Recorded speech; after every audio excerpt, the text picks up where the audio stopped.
morning. Welcome to the regular meeting of the Yuma County Board of Supervisors. We'll be sitting as all special taxing districts, and this is the October the 4th, 2021 meeting. It's 9 a.m. It's a little past 9 a.m. It's 9:02. I'm calling this meeting to order, and we'll start with the Pledge of Allegiance, which will be led this morning by Supervisor Lyons. Please join me in the pledge.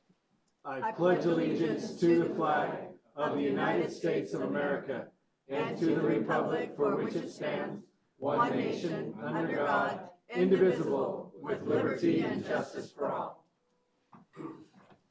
You know, I was reading the newspaper article about parking here, and this morning I lived the consequences of that. So, you know, I thought most of the stuff that comes out in the paper is exaggerated, but when you have to park like a quarter of a mile to get here, it brings the point home.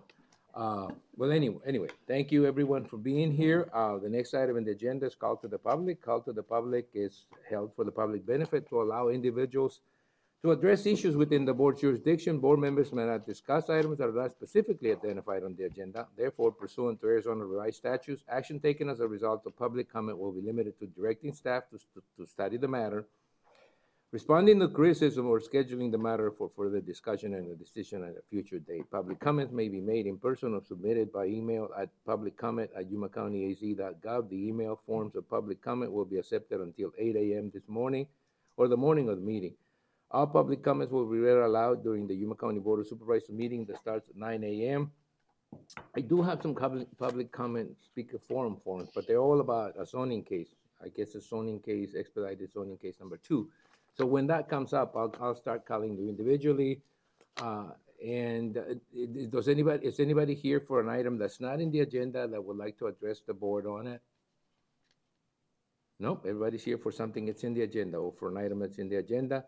I'm gonna leave the call to the public open in case someone shows up and still needs to address the board at any time during the meeting.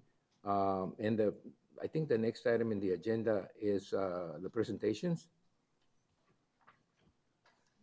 And on presentations, proclamations, and appointments, during this segment of the agenda, board members may discuss the presentations and proclamations and may announce appointments to the Yuma County Planning and Zoning Commission and the Yuma County Board of Adjustment. No legal action will be taken. Are there any appointments? No. If there's no appointments, I'll go ahead and move on to a presentation of the County Line by Yuma 77, the Yuma County Government Channel. Kevin? The rebuild of a Dateland home is finished and ready for the homeowners to move in. The first of 4 departments have completed their move from our 197 building on Main Street. And the Health District is now accepting appointments for flu shots. These stories and more, this is your County Line.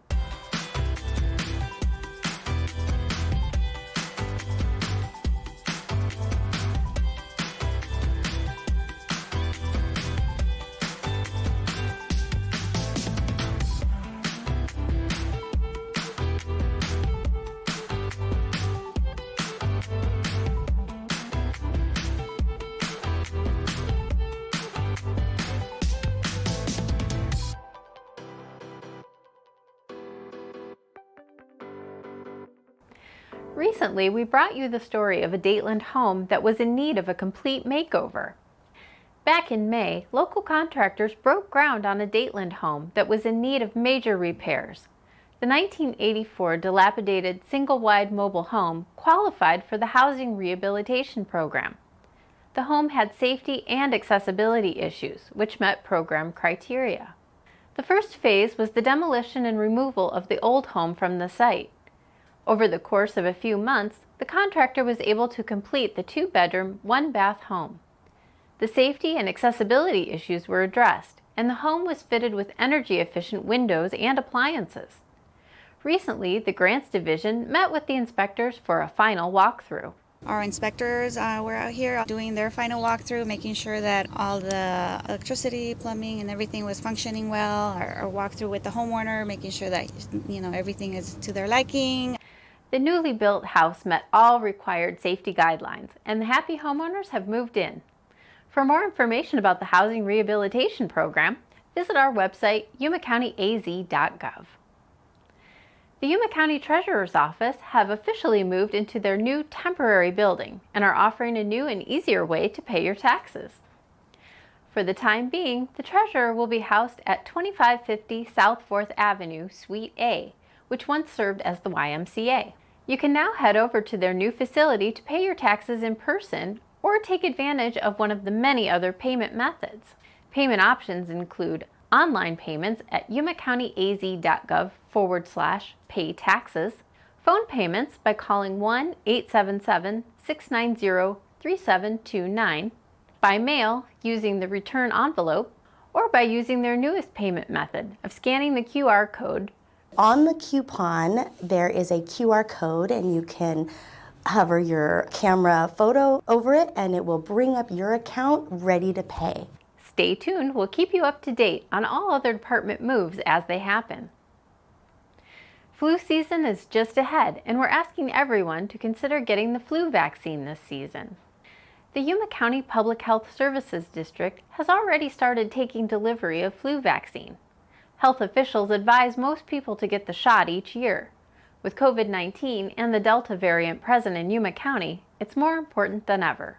Especially right now with COVID around, you don't want to, have COVID or flu on top of each other. You don't want to get the flu and end up in the hospital and then be exposed to other things. So it's very important that you come and get your flu shot.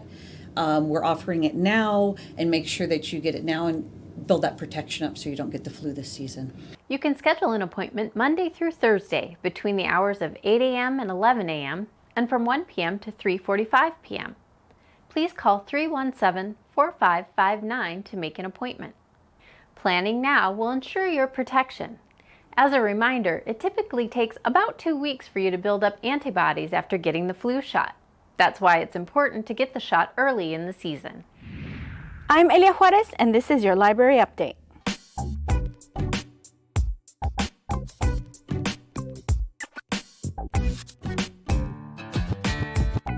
The Yuma County Library District needs your help to help foster children throughout Yuma County.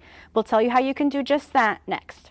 Starting on October 1st and running through October 31st, the Yuma County Library District is teaming up with the Arizona Children's Association for a book drive that will benefit foster kids within our county.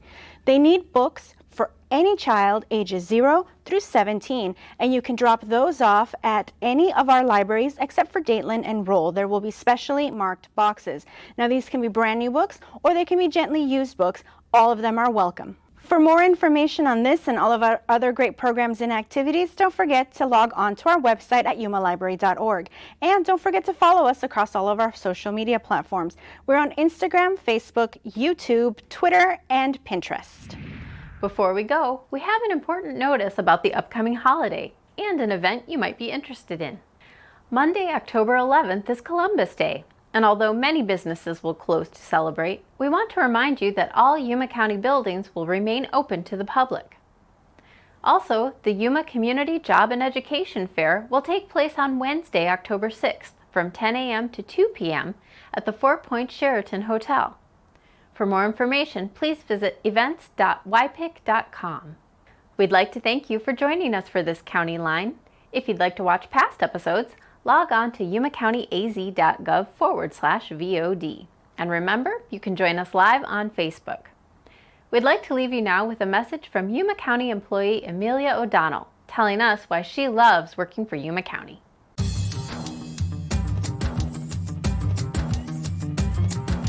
I'm Emilia O'Donnell. I'm an administrative specialist, and I've been with the county for 2.5 years. I always see the opportunities, even with employment or just to better yourself with the classes and courses that they offer. It's really great. Benefits are great.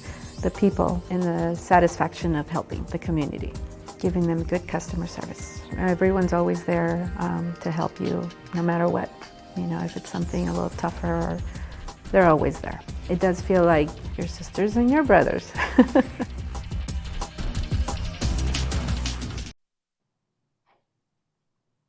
Well, that's Emilia for you. She works in our office, so. And she's always smiling, just like you see her there. All right, well, we're gonna move on and go through the presentation. It's a little tight, as I can see. So we're gonna have a first presentation, which will be a proclamation proclaiming 4-H Week in Yuma County, and it will be done by Supervisor Pancras. I just want to make a comment first. Can I do that? I want you to know that 4-H is very near and dear to my heart. I was a 4-H member. My siblings were all 4-H members. Two of my nephews and one of my nieces was a 4-H member. My granddaughter and my grandson were both 4-H members, and my niece and my granddaughter were both ambassadors. So, which is who you're going to meet today. I want to thank all of the parents and especially Amy Parrott for making Yuma County's 4-H such an amazing leadership organization. Everybody thinks it's just about animals, but it's so much more. So much more. Okay, now I'm going to read the proclamation, guys. And I just want to make it clear, she only asked me for permission just as a side issue. She normally goes on anyway. Okay. Proclamation proclaiming the week of October 3rd through the 9th, 2021 as 4-H Week in Yuma County. Whereas the Board of Supervisors is proud to honor the 4-H Youth Development Program of the University of Arizona Cooperative Extension Service for providing experience-based education to youth throughout Yuma County. And whereas 4-H is one of the largest youth development organizations in Arizona and the largest in the nation with 6 million young people. And whereas 4-H, as part of the University of Arizona Cooperative Extension, is a program where youth learn through hands-on experiences in 4-H's mission, mandates of science, engineering, and technology, healthy living, and citizenship. And whereas the 4-H program could not have achieved the success that it has today were it not for the service of its volunteer leaders who give of their time, their talents, their energies, and resources to our youth. And whereas throughout its proud history, the 4-H program has developed positive role models and continues to build character and instill the values that have made our nation strong. Now, therefore, I, Marco A. Tony Reyes, Chairman of the Yuma County Board of Supervisors, proclaim the week of October 3rd through the 9th, 2021, to be 4-H Week in Yuma County.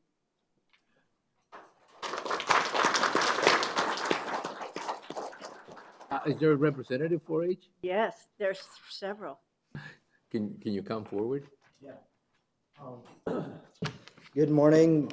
My name is Austin Johnson on behalf of Yuma County 4-H, and we want to thank you for your continuing support, and we are grateful to be here today. Thank you. All right, well, we'll take the proclamation down below and send it over to you. I know it's going to make us look a little older, but kids are getting bigger and bigger. Taller and taller. Come to the middle. Okay, crossover.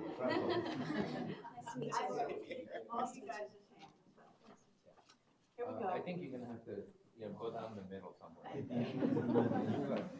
There you go. Just keep smiling. Save your wallet. One picture? The official picture. The other one, yes.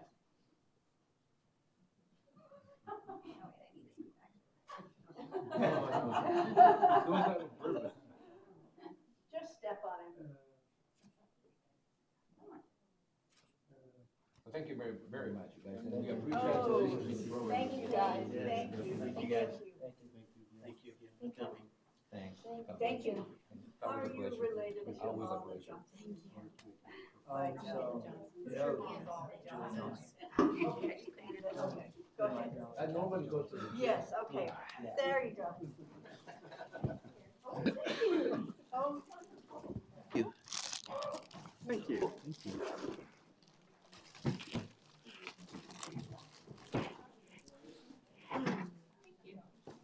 Right. Well, thank you very much for coming over this morning. It's a pleasure, always a pleasure. The next item on the agenda Guys, is where the chairman proclaims October 2021 as Domestic Violence Awareness Month. Yuma County and Supervisor Lyons will handle this. Mr. Chairman, it's a pleasure to be able to read this proclamation this morning, and I appreciate the work of Amberley's Place here in our community. I have the opportunity to serve on that board. Our current director is Tori. I've known Tori a very, very, very long time, and I appreciate all the work that Diane Umfris has done building that and setting that up and ensuring success. And I'm sure that Tori will take it into that to that next level. So thank you for doing that and being in that position. The month of October 2021 as Domestic Violence Awareness Month in Yuma County, whereas October is National Domestic Violence Awareness Month, and the crime of domestic violence violates an individual's privacy and dignity, security, and humanity due to systematic use of physical, emotional, sexual, psychological, economic, control, and/or abuse, including abuse to children and the elderly. And anyone can be a victim of domestic violence, regardless of age, sex, ability, ethnicity, sexual orientation, socioeconomic status, or religion. And the impact of domestic violence is wide-ranging, directly affecting individuals and society as a whole in this community throughout the United States and the world. And only a coordinated community effort will put a stop to this terrible crime. And Domestic Violence Awareness Month provides an opportunity for citizens to learn more about preventing domestic violence and to show support for numerous organizations and individuals who provide critical advocacy services and assistance to victims. Now, therefore, the month of October 2021 as Domestic Violence Awareness Month in Yuma County. Right. Yeah, you can apply.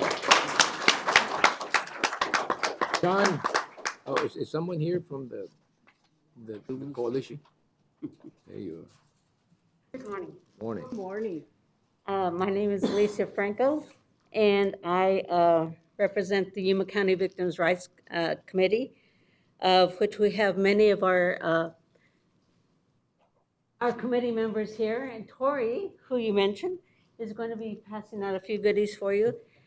We just wanted to tell you that this year we have, we're finally getting back into the swing of things after this pandemic and kept us apart from everyone. But the Yuma County Victims' Rights Committee is also joining with South County and participating in their first Walk a Mile in Their Shoes, which will be held on October 14th. There's a flyer that deals with that. That'll be down in Somerton. And all of our associated agencies will be participating in that because domestic violence affects not just one person, the person who's the victim, but affects us all. It's unfortunately a domino effect. So one person and then the next person, the kids, the community. And so we're hoping that these activities that we present, which include the Walk a Mile in Their Shoes, brings more community awareness and lets the victims know that they are not just victims, they can be survivors, and they have different agencies to whom they can reach out and get assistance. So if briefly some of our committee members who are here can come and tell you briefly what agencies they represent. Good morning, and thank you for allowing us to be with you this morning and take up a few minutes of your meeting. I am from Amberley's Place, as Jonathan mentioned, and I'm the new executive director there. And I want you to know how proud and honored I am to serve my community in this capacity. Thus far in 2021, we have served 1,015 primary and secondary victims of domestic violence. Please understand that this is an issue in our community that does not base itself on a socioeconomic status or a neighborhood or the kind of house you live in or the kind of car you drive. Our advocates and our folks from Safe House and the other people will tell you that this issue is pervasive throughout our community and that they have responded to and assisted every creed, color, race, every walk of life, every neighborhood in our county. So please understand when you're thinking of domestic violence and raising the awareness that this is an issue that is very prevalent in our town and an issue that we want to always keep on the forefront of your mind and on ours as well. So thank you for your time this morning. Thank you, Tori. Hello, good morning. My name is Said Alvarez, and I'm here with South Yuma Domestic Violence Coalition. And so we just had our annual walk this past Friday. We are working on bringing awareness to the community and hopefully looking for opening up a safe house soon. So we know that, like Tori said, right now there's a lot of victims of domestic violence, and so we're here to provide as much help as we can. Thank you. Thank you.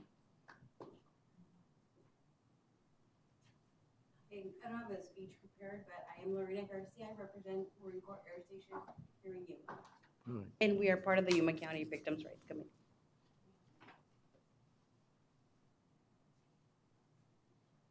Good morning, members of the board. I'm Eva Salazar with the Yuma County Attorney's Office, Victim Services Division.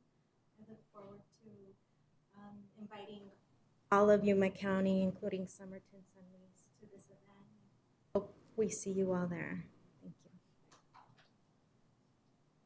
That's it. I think that's all we have this morning, but we also have members from Arizona Children's Association. You mentioned, it was mentioned earlier with the book drive, A Healing Journey, the YPG advocates, and we've even had in the past members from the Kushan tribe that join us. Oh, stay out, stay, come up, come forward. Come on up. Representatives, we'd like to. Some of you may notice the colors I'm wearing today. Yes. Oh, look at you. Oh, yes.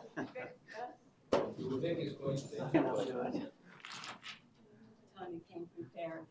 He came through with his purple. That's right.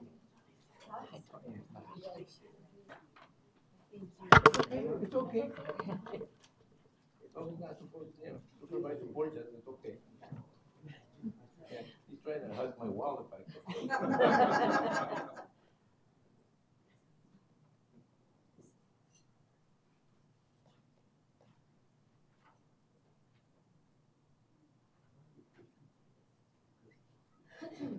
Hurry up, he's taking it out. Scrunch. But squeeze in, no, that's not a good idea. All right, thank you. Thank you, so much. everyone. You Thank guys you. do a great job. Great job providing all that support. Thank you so much. That's true. Nice. So good to see you. Thank you. You're welcome. Oh, I could. Thank you.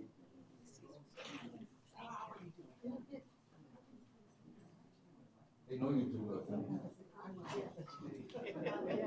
know you too well, dude.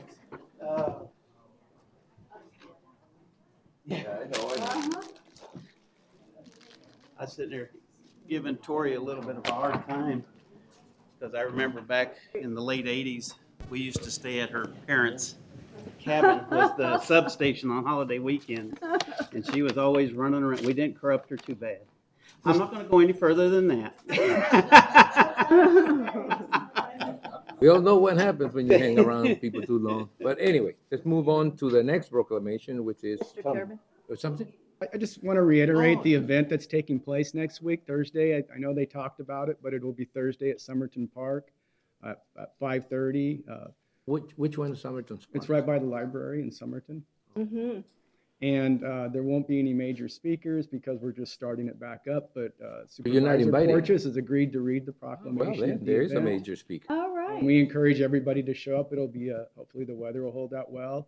It's a little different than Walk a Mile because this one reflects on victims and not just providers of services. So it should be a nice somber event, and everybody's invited to come out. It should take about an hour, hour and a half. Yeah. John, just, that's on the 14th. It's on the 14th, Thursday at 5:30 at Somerton Park. You have to get off work at 5 to get there in time. Don't worry, he works for the county. Not everybody works for the county, Tony. Well, let's not go into that. All right, so we're gonna go on then, and thank you, John. And congratulations. I've always, seen you as a very active member of that coalition, and you're as far as I'm concerned, the county's face. When this happens, you're always out there. And I saw the pictures of you talking to the Yuma Police Department and all the police departments, and that's really nice, and it Thank shows you. up really well for us. It's really been great that we started back up. The year shut us down, and it's unfortunate, but I can tell you, and we've all read in the paper, that these events are still occurring. And if anything, they've gotten to seem a little bit worse this year. So it's important we spread the awareness campaign this month and throughout the year, as well as provide some resources to the community to help their neighbor and family and friends, and what they can do if they should encounter such an event. So thank you. All right, so we move on now to the next proclamation, which is National Cybersecurity Awareness Month in Yuma County, and this will be read by Supervisor Simmons. Okay, proclaiming the month of October 2021 as National Cybersecurity Awareness Month. Whereas cybercrimes are persistent factors that intrude all aspects of life, and whereas public awareness can help foster change in a way that provides greater cybersecurity awareness for all, and whereas to have a resilient cybersecurity stance requires the understanding and support of citizens and public officials that demand distinction in cybersecurity and cyber awareness.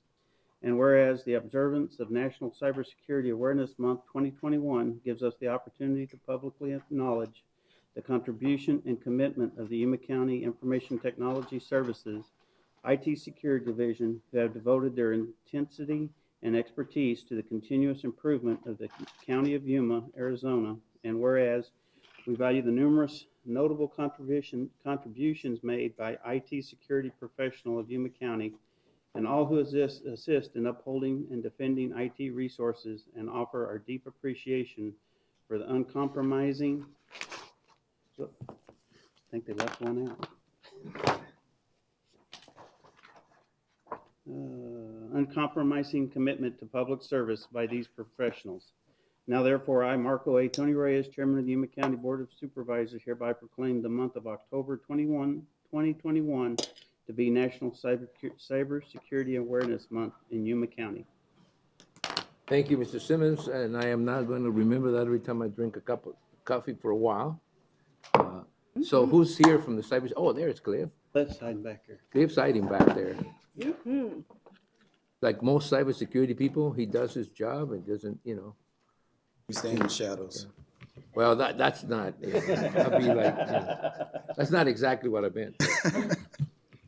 Good morning, Chairman Reyes, Vice Chair Porches, board members Pancrazi, Lines, and Simmons. My name is Cliff Summers. I'm the Chief Information Officer for Yuma County ITS.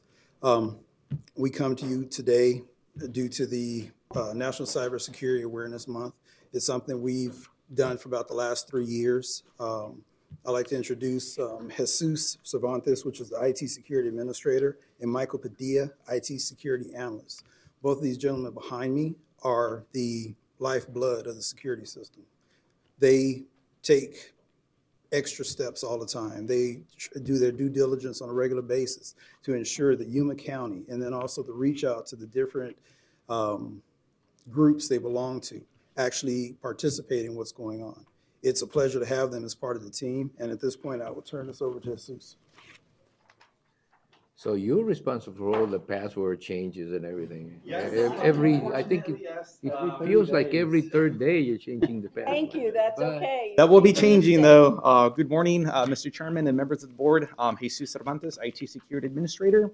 I just want to say thank you to the board and county administration for its continued support in our cybersecurity program. As Mr. Summers mentioned, we've been at it for almost 3 years. We went from almost not having a cybersecurity program in the county to now we are a top tier organization in the state. So within those 3 years, we've made tons and tons of progress, and it only keeps getting better. NSAM does highlight National Cybersecurity Awareness Month. As part of that, we will have various events that our workforce members can attend, in particular 2 classes. One is cybersecurity and how it changed during a pandemic. And the second one, which is popular, is our social engineering and social media class.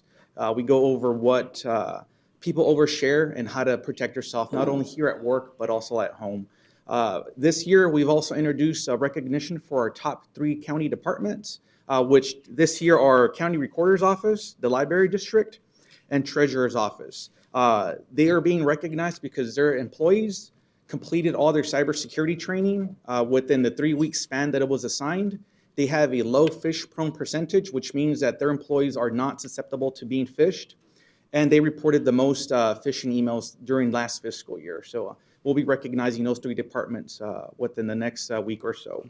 Once again, thank you for your continued support. You know, that when you said fish, I thought, you know, hey, fishing, hey, activity on weekends, and then realized you weren't.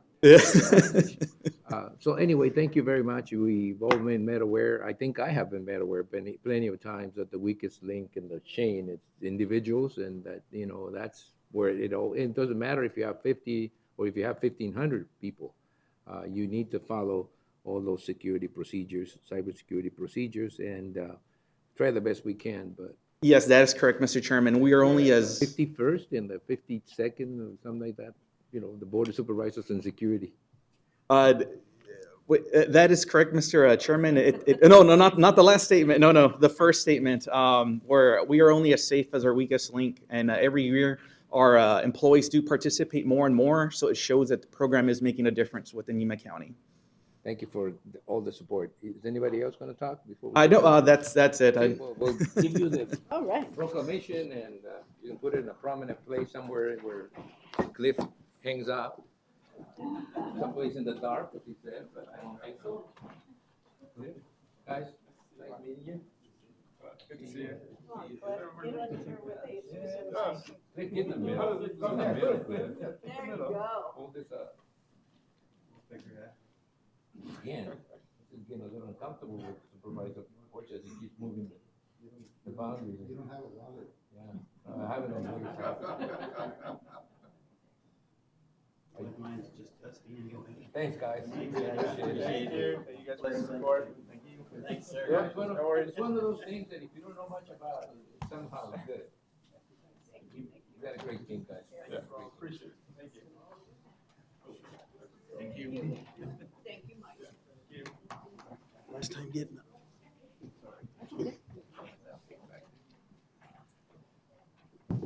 All right, that takes care of the proclamations, and now we move on to the consent calendar. In the consent calendar, yeah, let me see, wait a minute. Chairman, October National, yes, consent calendar. The following items will be listed under the consent agenda, will be considered as a group and acted upon by one motion with no separate discussion unless a board member so requests. In that event, the item will be removed from the consent calendar for separate discussion and action. We have 12 items, but item number 12, then there's a request from administration to pull it. So we're not gonna be taking that in. That would be taken out of the list. So we have 11 items under the consent calendar. Does any of the board members want to pull any individual item out for discussion?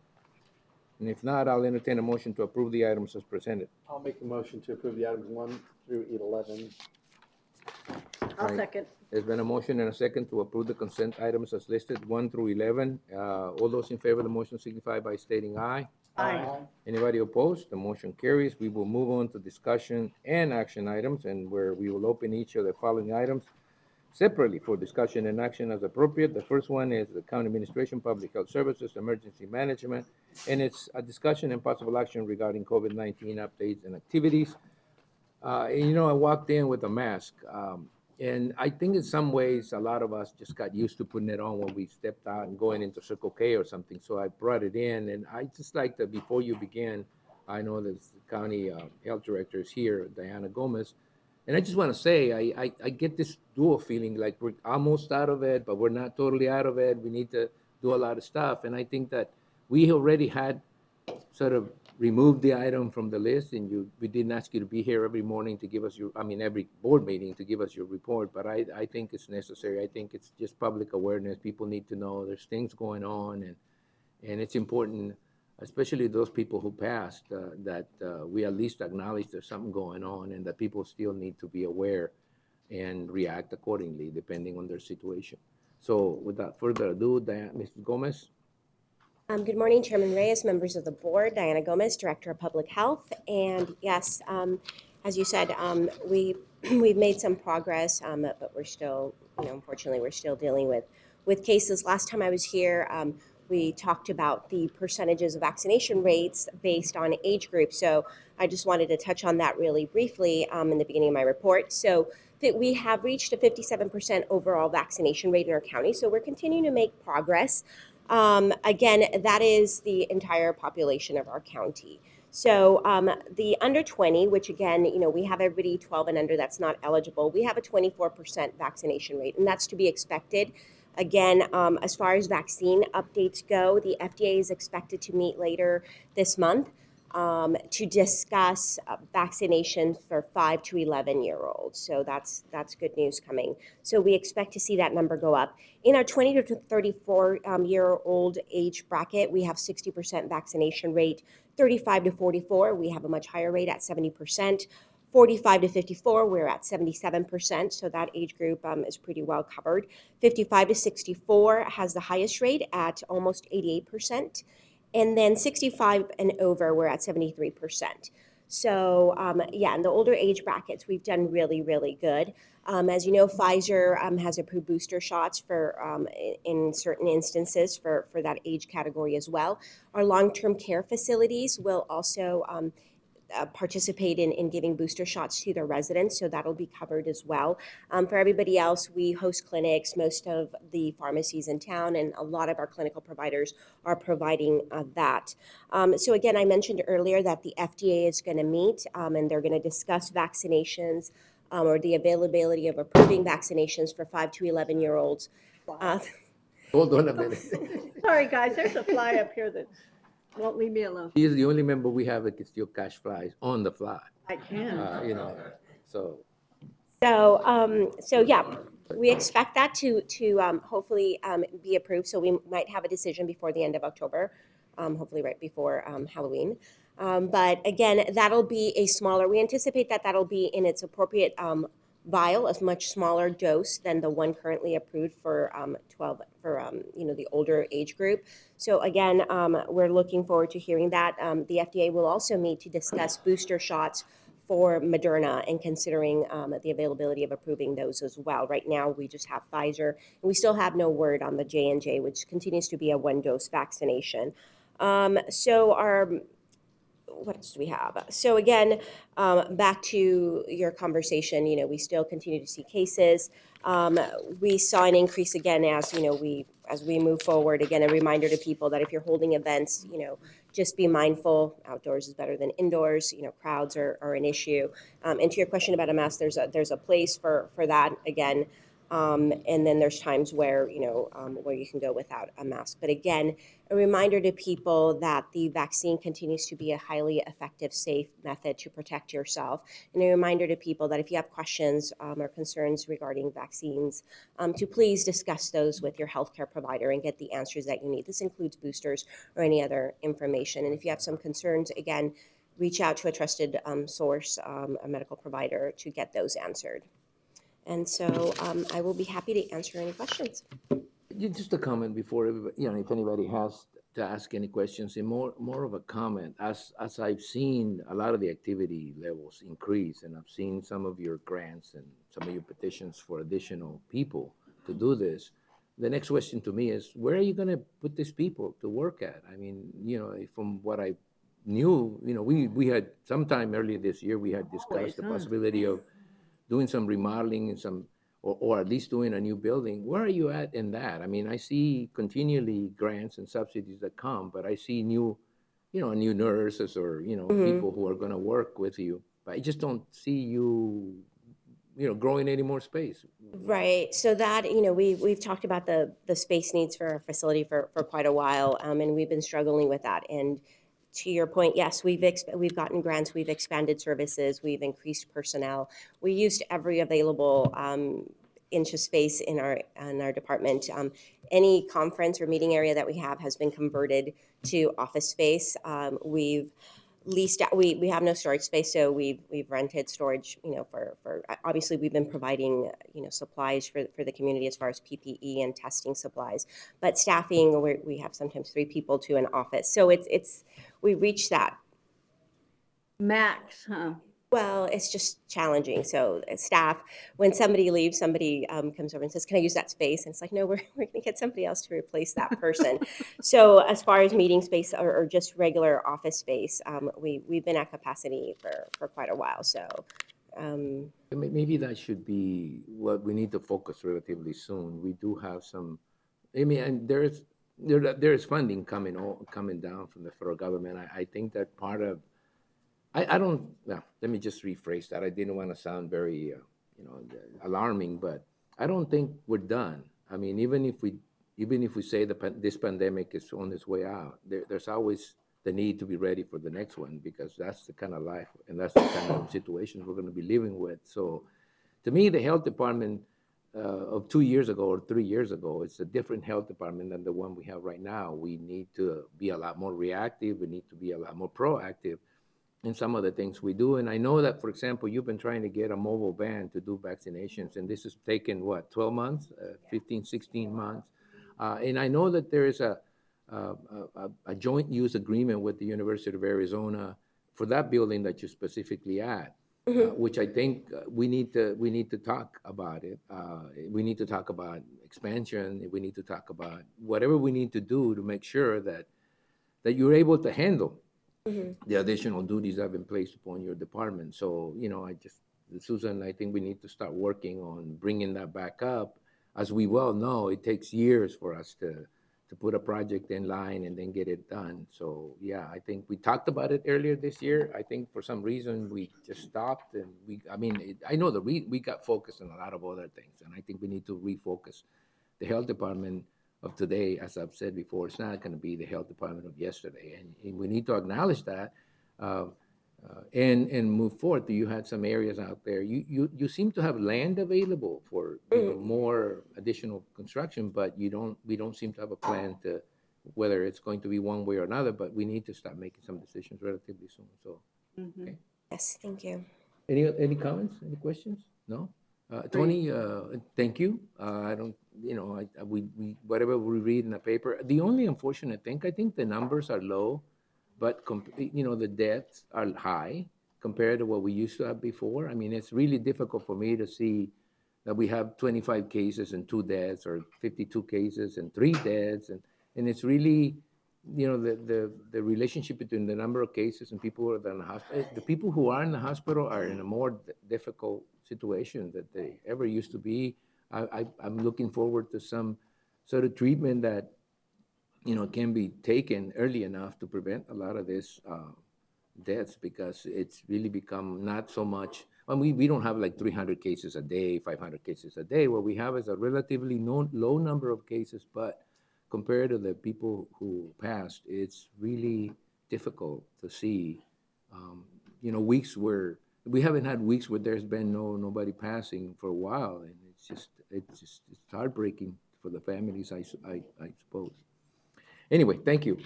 Thank you for coming over and giving us a report. Tony, you have anything to report? No? Nothing? Okay, then we'll move on from that to number 2, Development Services, discussion and possible action regarding an update of the 2020 census results for Yuma County. Good morning, Chairman. Good morning, Craig. Craig Sellers, Director of Development Services. I worked with Alejandro Figueroa to put together this presentation and some of the outcomes of the census and the efforts that we're taking with this. A quick overview. As you're aware, we put together a complete count committee that prepared a plan for outreach to the community.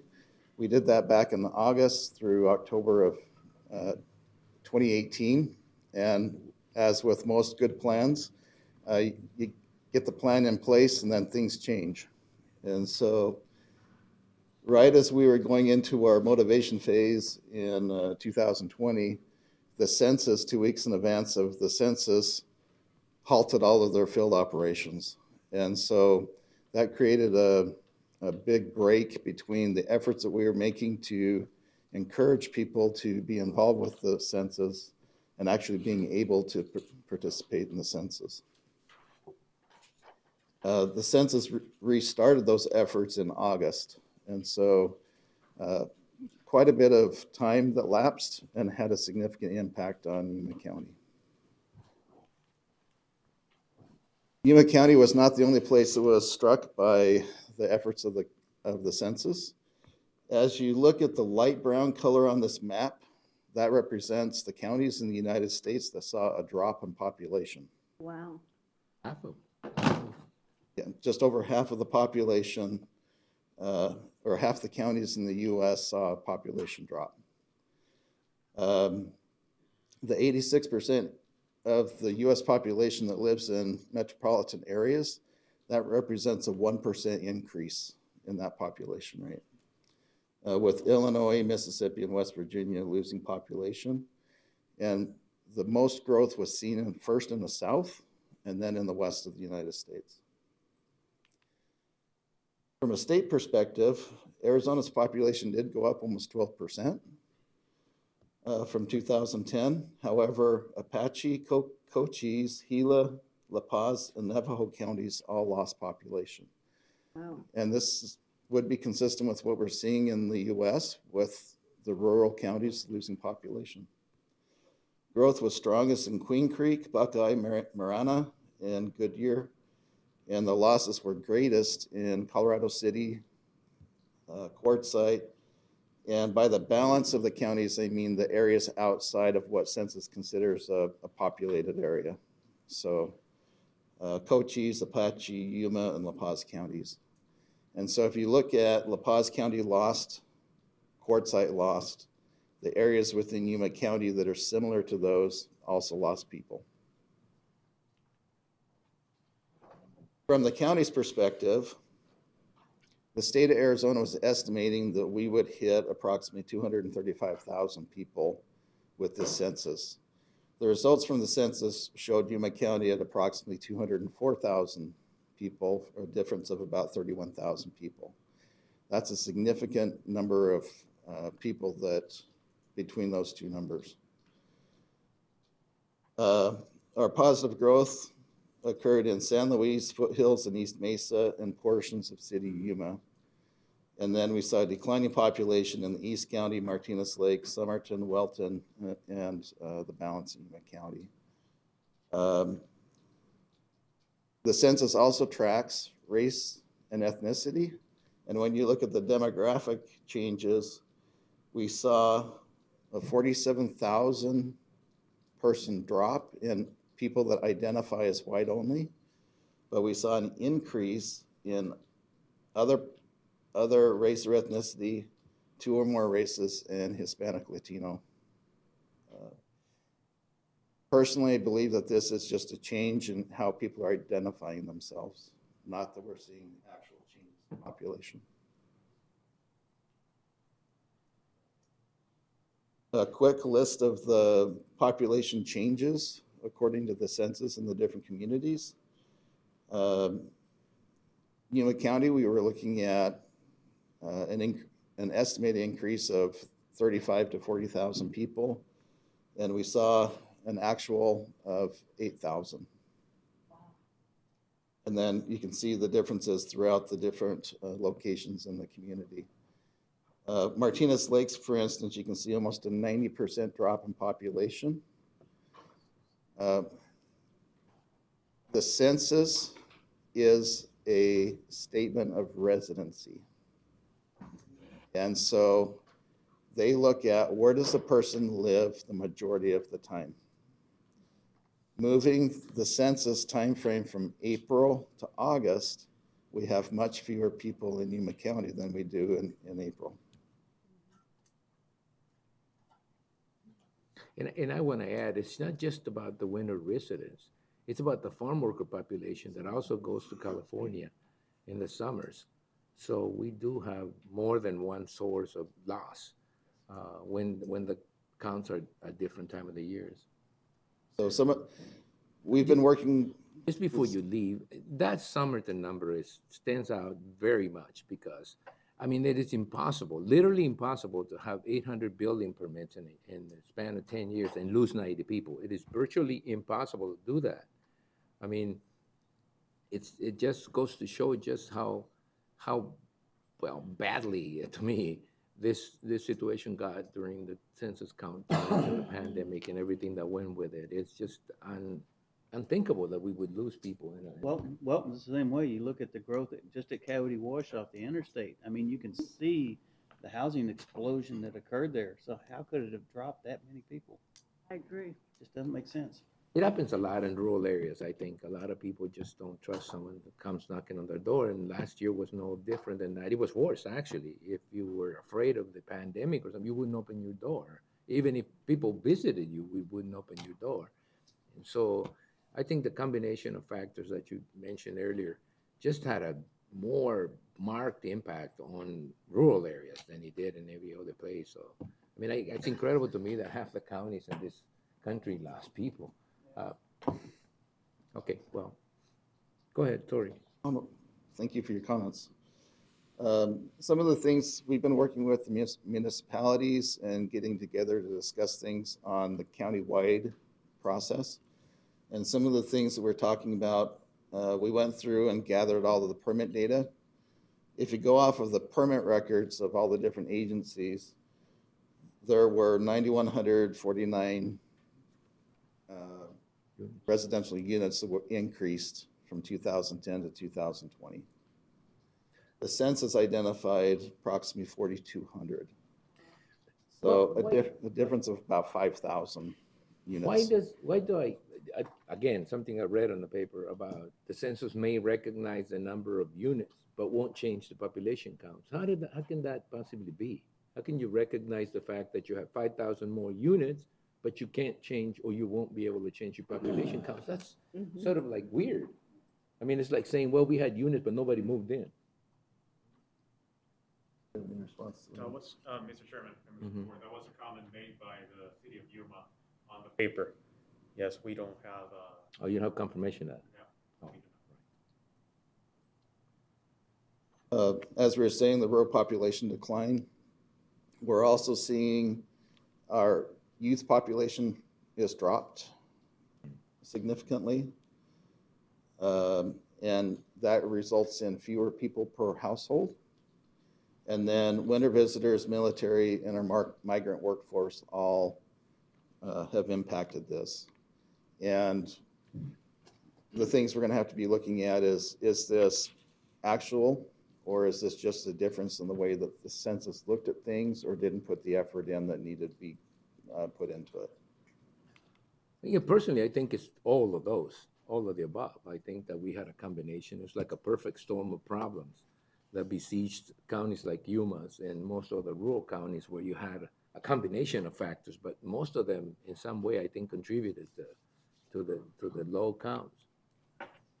I've been working with the technical side of the data and so on. Alejandro's been working more with the outreach and coordination, so I'll let him look at the last couple slides here. Sure. Mr. Chairman, members of the board, as you know, Yuma County is leading this effort with all the municipalities across the region. We have included also our congressional offices, Congressman Grijalba Gosar's office, as well as Senator Kelly's and Sinema's office as well. And I'm in constant communication with them to let them know if we find out if there's an update on the census website, which is a little bit dated right now. The data we have from the census website is dated May the 3rd, I believe, and they haven't done any changes to the timeline, as you will see next. We also have a technical group led by Craig Sellers at the county.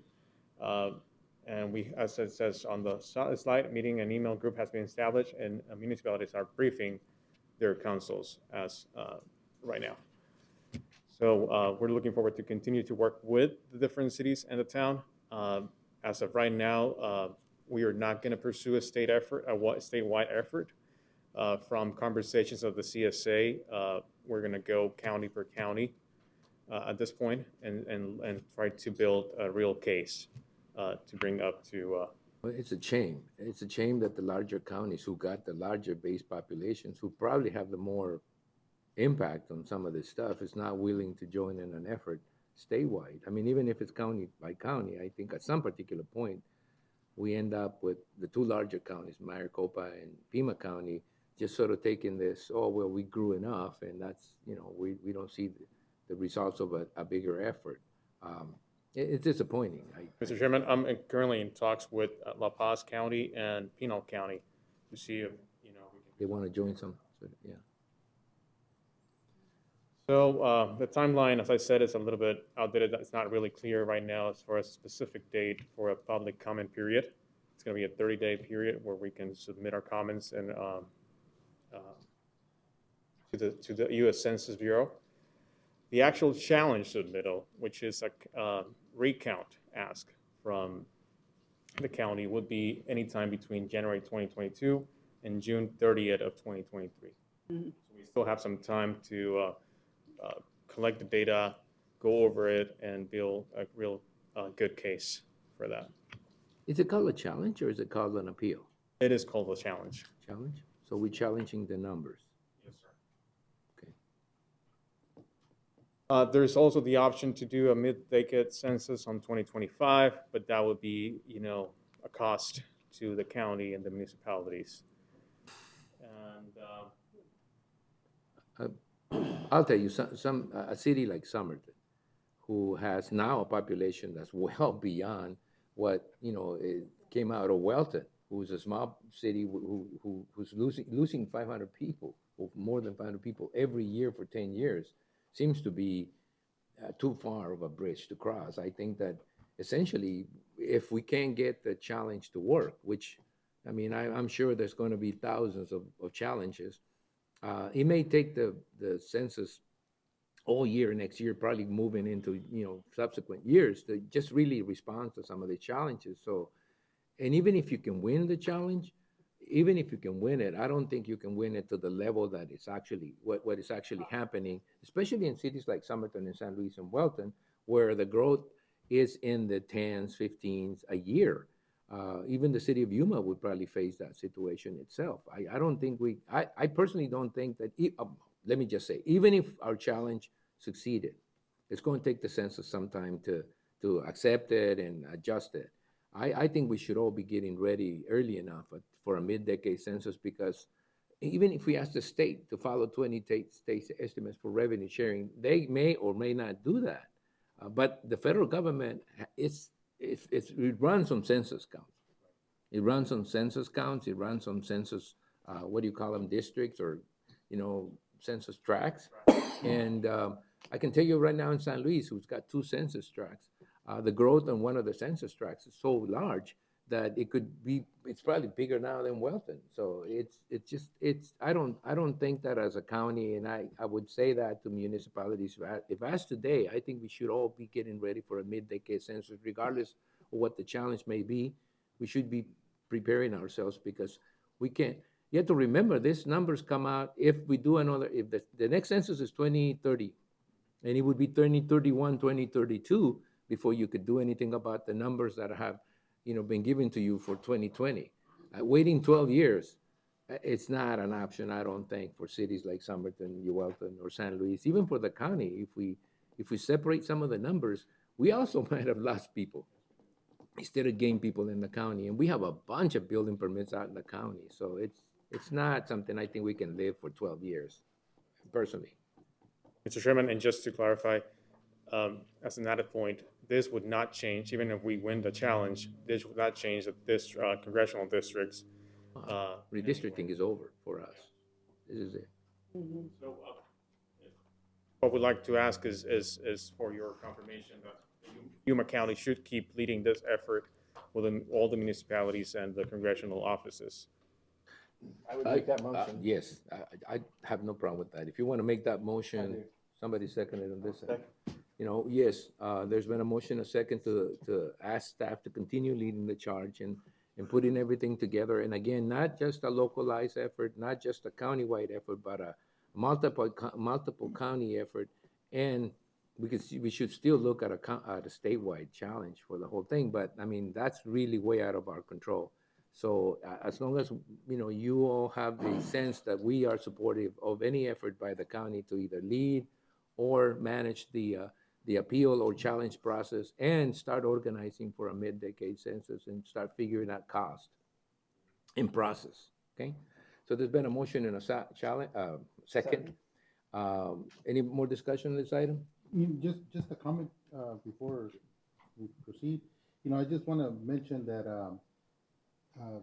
since census talk started, P.O. boxes were out of the question. And if they were not gonna send any information, which and they did, but they eventually did, like just a little too late. That people did not responded, and the communities of Somerton and San Luis, which have PO boxes, were really affected because of that. COVID was another thing, but also throughout, I was attending meetings since that census period started, at least here in Yuma County, and we probably had, and correct me if I'm wrong, but we had like 3 or 4 different representations or reps from the census department throughout that 1 year. So it was really hard, the information that one would give us, and then they would change it, and so there were several things that affected this, but people not responding, let's say, to the majority. It's very difficult to explain to people that a city of 15,000 or a city of 35, 40,000, like the city of San Luis, does not have home delivery. And sometimes, I mean, San Luis doesn't even appear on the map, Google Maps. It appears as Somerton. It's, you know, and let's not get into where the border is, because, you know, we'll get into other things. But it is, to me, a fact that it's very difficult to explain to people back east or to even people in rural areas, even the foothills. How can a community be that big and not have home delivery? You know, the only home delivery you have is FedEx or UPS, and you see them on the street a lot. They've now become the post office, and the post office complains they're losing customers. Well, they're not making it any easier to gain new ones. But anyway, I digress. I think that the motion was to go ahead and support the efforts of the staff in organizing and processing as much as possible the challenges and the possible mid-decade census organizing effort. To prepare. Okay, any more discussion on the item? If not, all those in favor of the motion signify by stating aye. Aye. Anybody opposed? Motion carries, and we'll move on. Thank you, Alejandro. Thank you, Craig. We'll move on to the next item, which is and I know a lot of you folks, I'm sorry, I kept you here for a while, but we'll get to it as quickly as possible. Discussion and possible action directing staff regarding private sector user committee for county departments proposing changes to development standards, policies, zoning ordinances, and or regulations affecting development cost. And this is an item that is in front of us because there's a move to start upgrading or updating our regulations. And normally that means there's going to be some impact to development in Yuma County. And the idea is to try to avoid as much as possible conflicts with the development field or developers out there and the people like architects and engineers and people who work on those different issues. Our feeling is, and I think it's general here, that the least conflict there be between the county and the people they serve, the better off we'll be. And that normally happens when things are done without consulting enough. And when we understand we come from different backgrounds. We understand that there's going to be a push. Regulators regulate, and people who get regulated are normally not very happy about it. I know that is a feeling that permeates in other places, in other communities. But the idea here is to try to fend that off a little bit by having people who belong to that different segment be part of the process. So on the front side. On the front side, yes. Let's get it started together instead of trying to figure out a way after, we made all these decisions to try to have people accept them or to fit what they think. So what's the news on this? Susan?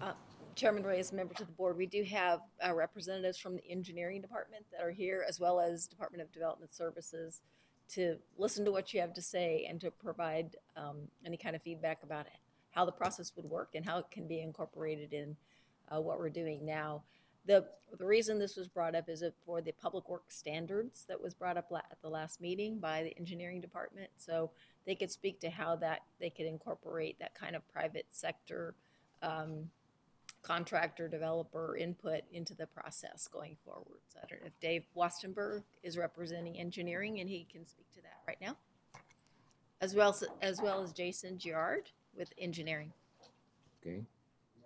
Chairman Reyes, members of the board, my name is Dave Wastenberg. I'm a senior civil engineer with the Department of Engineering and also the Capital Improvements Program Manager.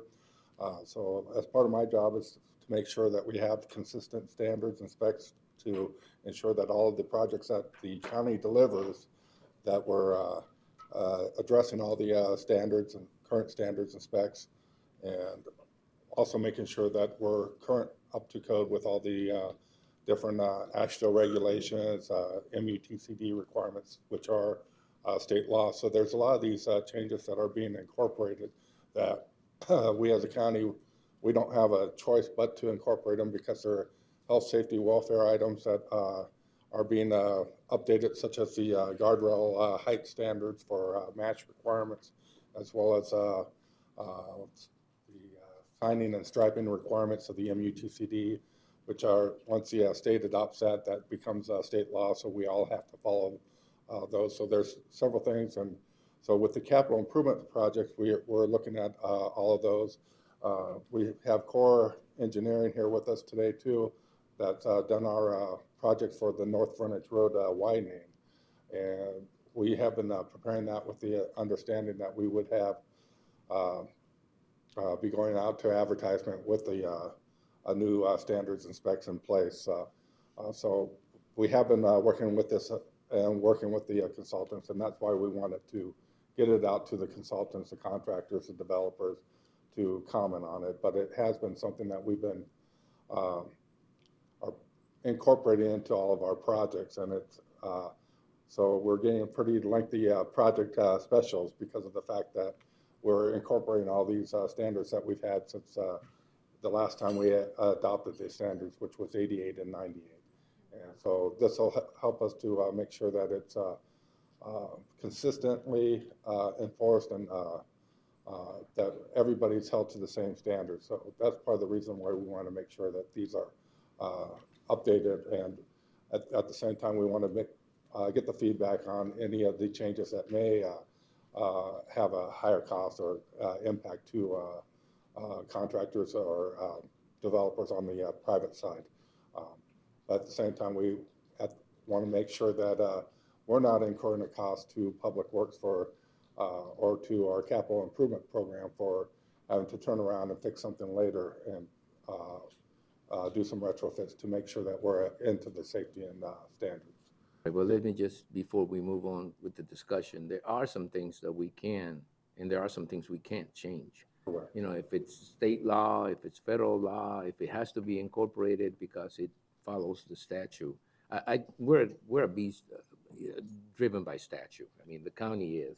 We actually have this particular big difference between cities and counties in that counties are by nature driven by statutes, and if it's not in a statute, we can't do it. The cities have a different approach to this. It means they can create their own statutes, and so through ordinances. In our particular case, I think that what happens is when you don't make those changes for a long time, when you make them official, when people can't see them, can't read them, can't plan on them because they're not incorporated into our regulations, it becomes a problem because people, you know, do design subdivisions based on what they believe at the time it's what's going to apply, and then they end up with a subdivision that the county says, no, well, you didn't do this standard, you didn't do that standard. So making sure those standards are well known, it's a job that we have to take seriously. And second, and probably most important, is making sure that the development segment of the county, it's made aware of them before they submit. Otherwise, it takes a long time for them to change and repair. So to me, this is a communication issue. It's not a wanting to be like the city of Yuma or wanting to be like, you know, Scottsdale or wanting to be like Tucson or whatever, Pima or Maricopa. It's about making sure that the people that are impacted by the regulations that we need to or have to apply know about them before they actually submit. It's saving us time and saving them time. It's of critical importance. There are going to be things that we have no choice but to implement. And then there's going to be a very few items in there that we may want to take a look. I think people have this confusing idea that they move out of the cities into the counties and therefore you're in the county, you can do anything you want to. That is not the case. as most people find out soon as they put in an outside pool or something, and then somebody from the county visit them and tell them, well, you got to put a fence around it. What? It's just so common, so often that it happens. But the idea here is that if we're going to be making some substantial changes in the way we want people to bring us their designs or plans, we like them to participate and get some knowledge through them. And at the same time, it's not like we want them to accept them. It's kind of difficult, but we want them to know ahead of time, and thereby saving them time and saving us time and getting the projects properly submitted so that, we can move the process a little faster, because as we all know here, and I'm sure they do there, time is money. And they I think, appreciate more than anything else.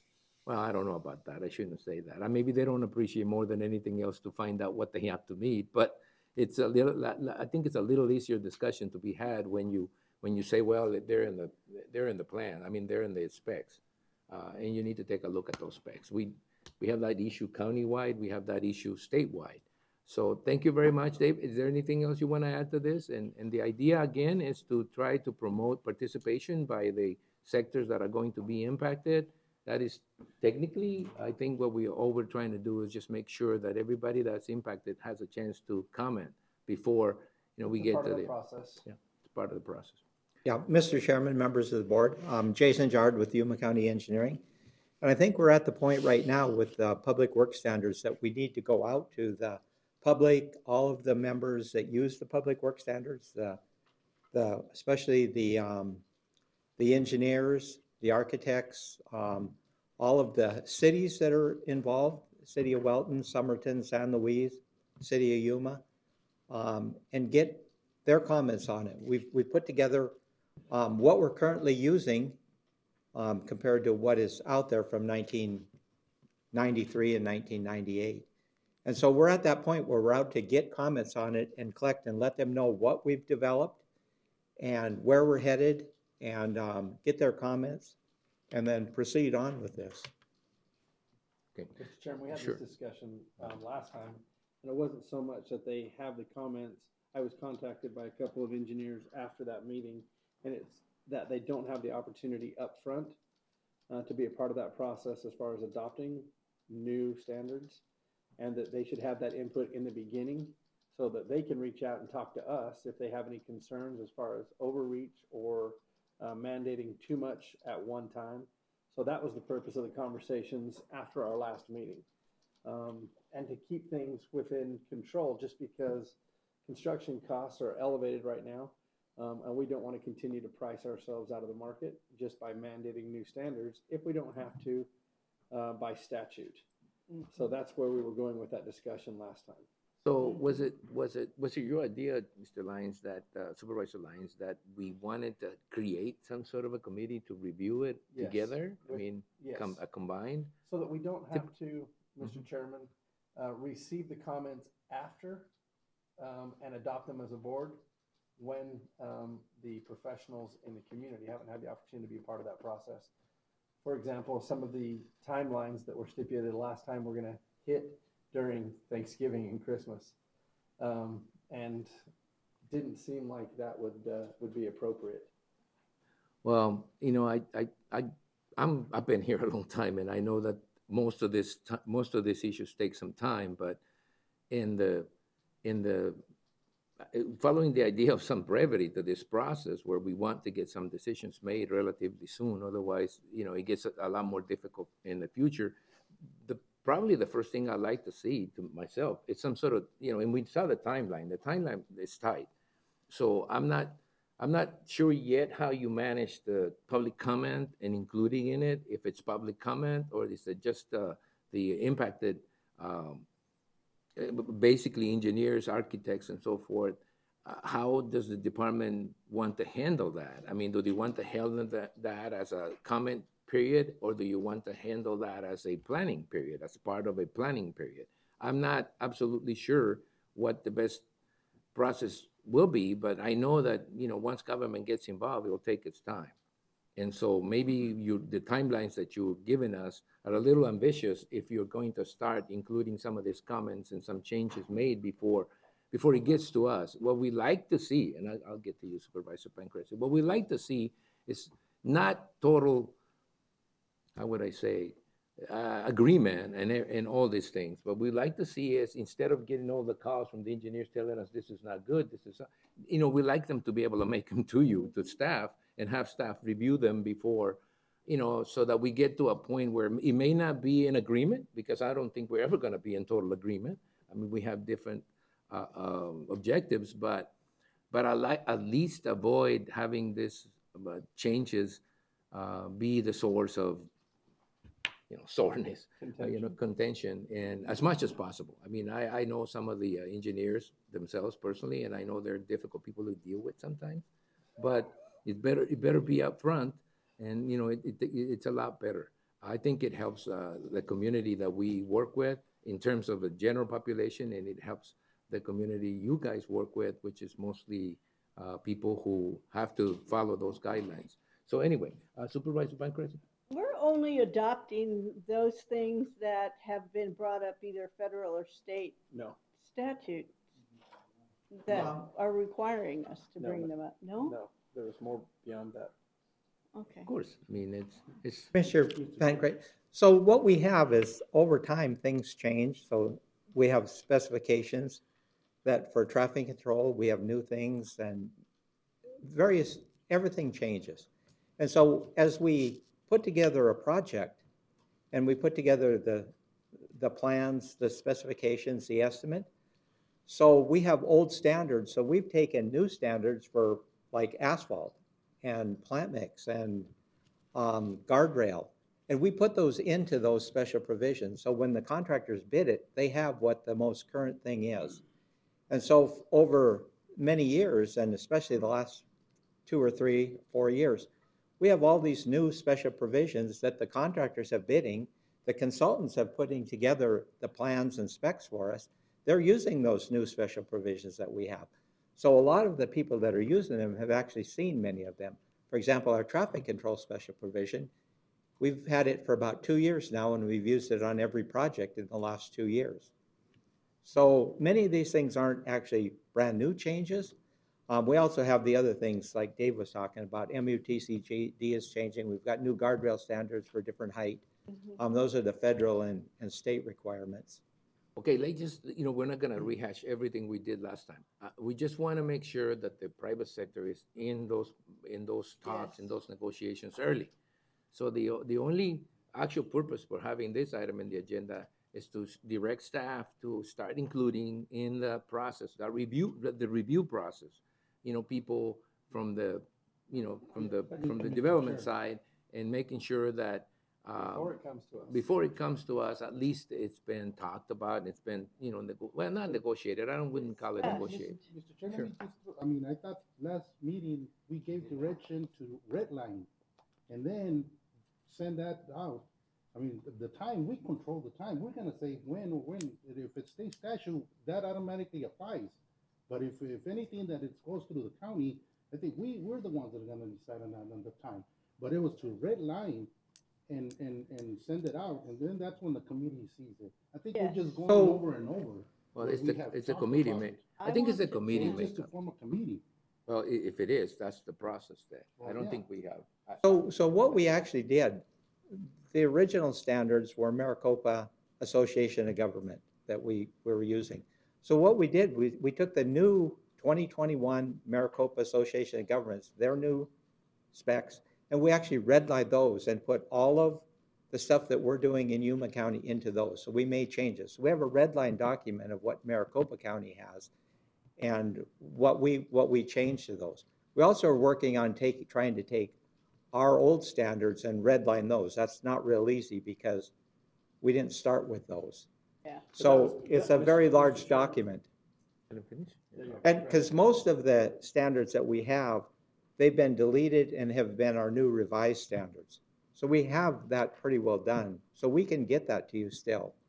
But our main document is a revised document of the MAG standards. And I think, just before we get there, I think that the way that some of the supervisors, and I agree with that, are seeing this as a process where we sort of adapt like Maricopa County standards or MAG standards, and then we adopt them before the actual development field has had a chance to see them and change them. And what we wanted to do is change that process a little bit so that before it gets to us, it is discussed plenty. There is discussion. I mean, there doesn't necessarily have to be agreement because that's pretty difficult. But there is discussion. There's especially participation, because I think that I always looked at cities and towns adopting other cities and towns regulations as something that makes everyone thinks that we're the same everywhere, and we're not. You know, Yuma County is different than Maricopa County, or in this particular case, Pima County, or even Mojave County.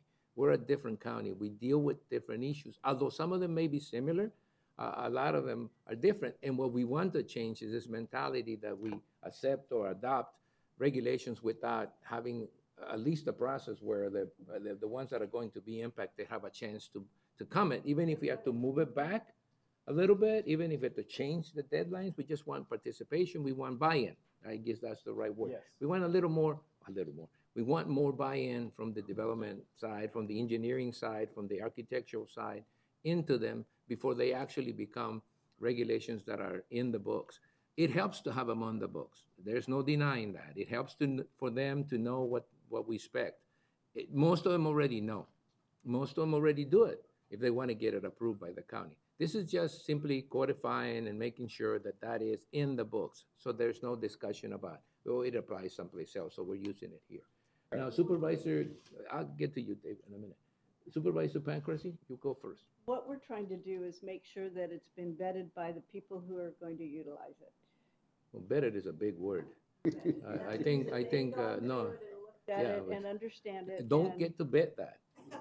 You know, you get to listen, comment, and probably, you know, implement Yes. some changes. But betting you don't do. We do the betting, and I just know, want to make but that they clear. need to see it and they need to understand it and they need to That's fine. I make get it. comments Good. and Need to be participation. They need to buy into it. I use the word buy in because betting is not what I would like developers to do, even though it's more participate and bring it back to us in a way that we see some participation from this sector that is going to be impacted by it. And to Lynn's, okay. go ahead, Lynn. Trying to get it. But if it's more than what's required by the federal government and the state government, then those, and that we're making extra or additional Ask. requirements, then we need justification why we're making those additional requirements.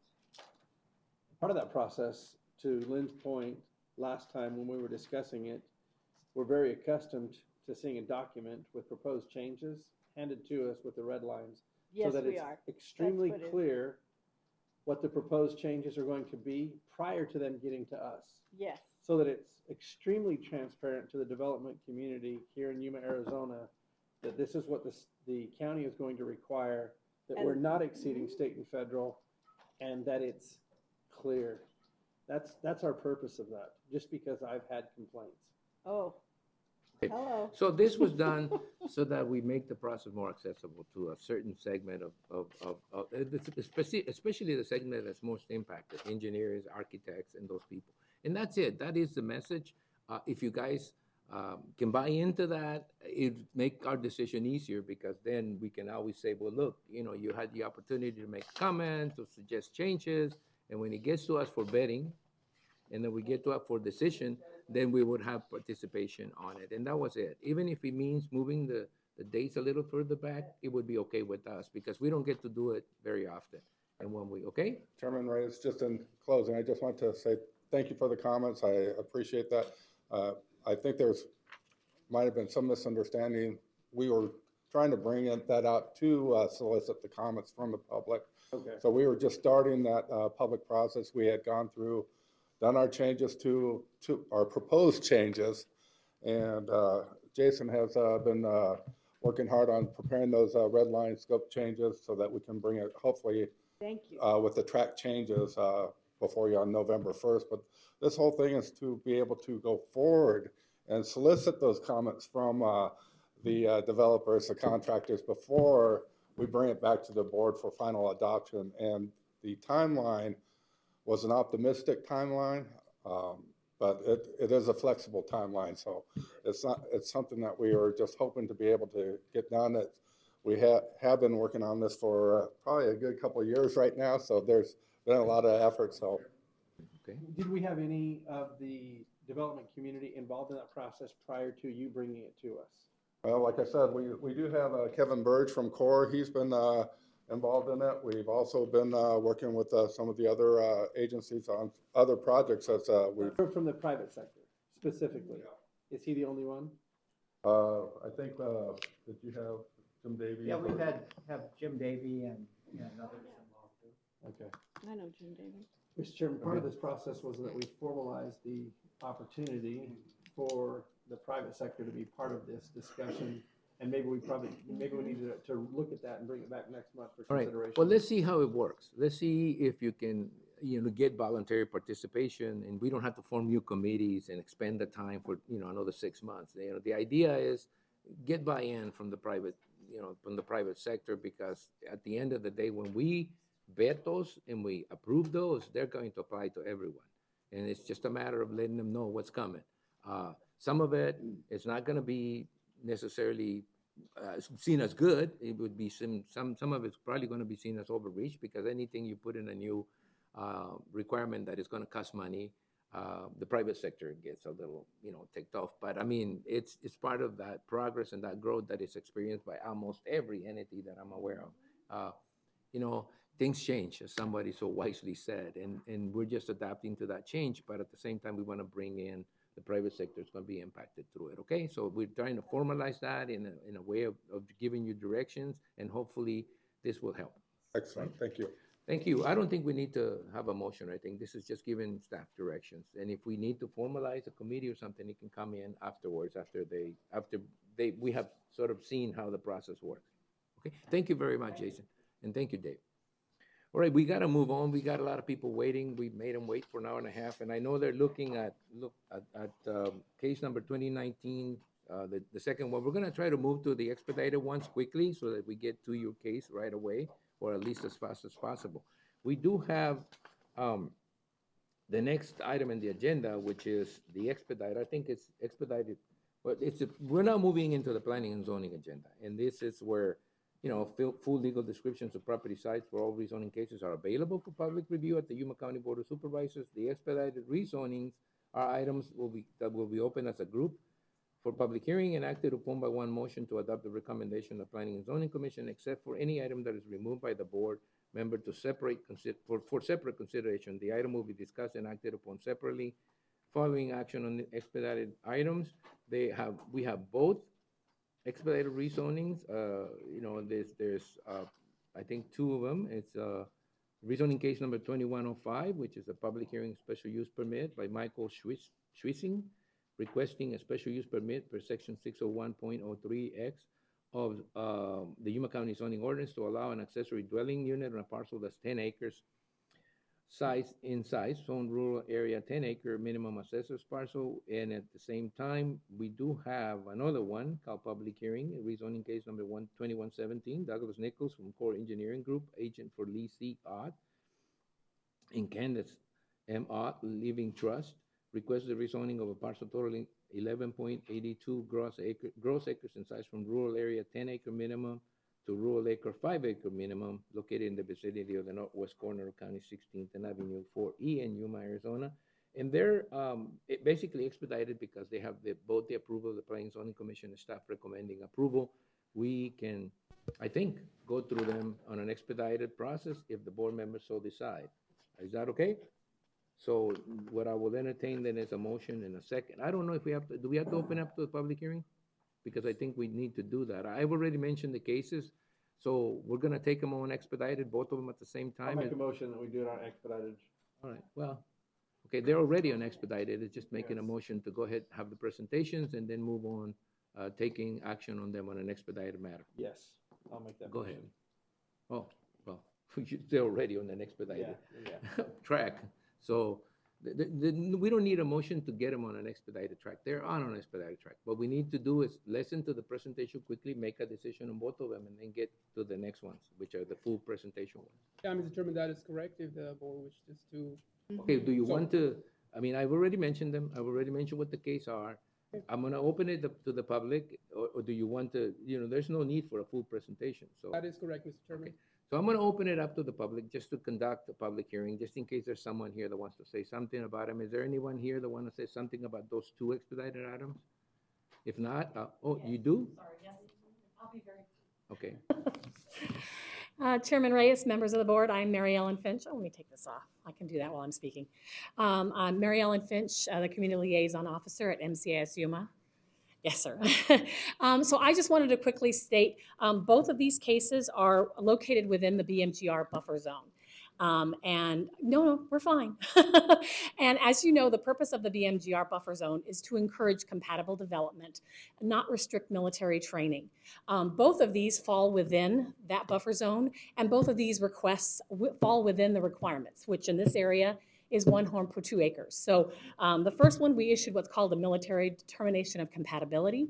And the second one, we just asked for affiliation disclosure, range disclosure. So just wanted to state that we don't always come here to ask, negatively, but that we want to highly emphasize that these are compatible with the requirements of the BMGR buffer zone. Well, thank you very much. We appreciate that. Thank you. Normally, the military just comes over to say, wait a minute.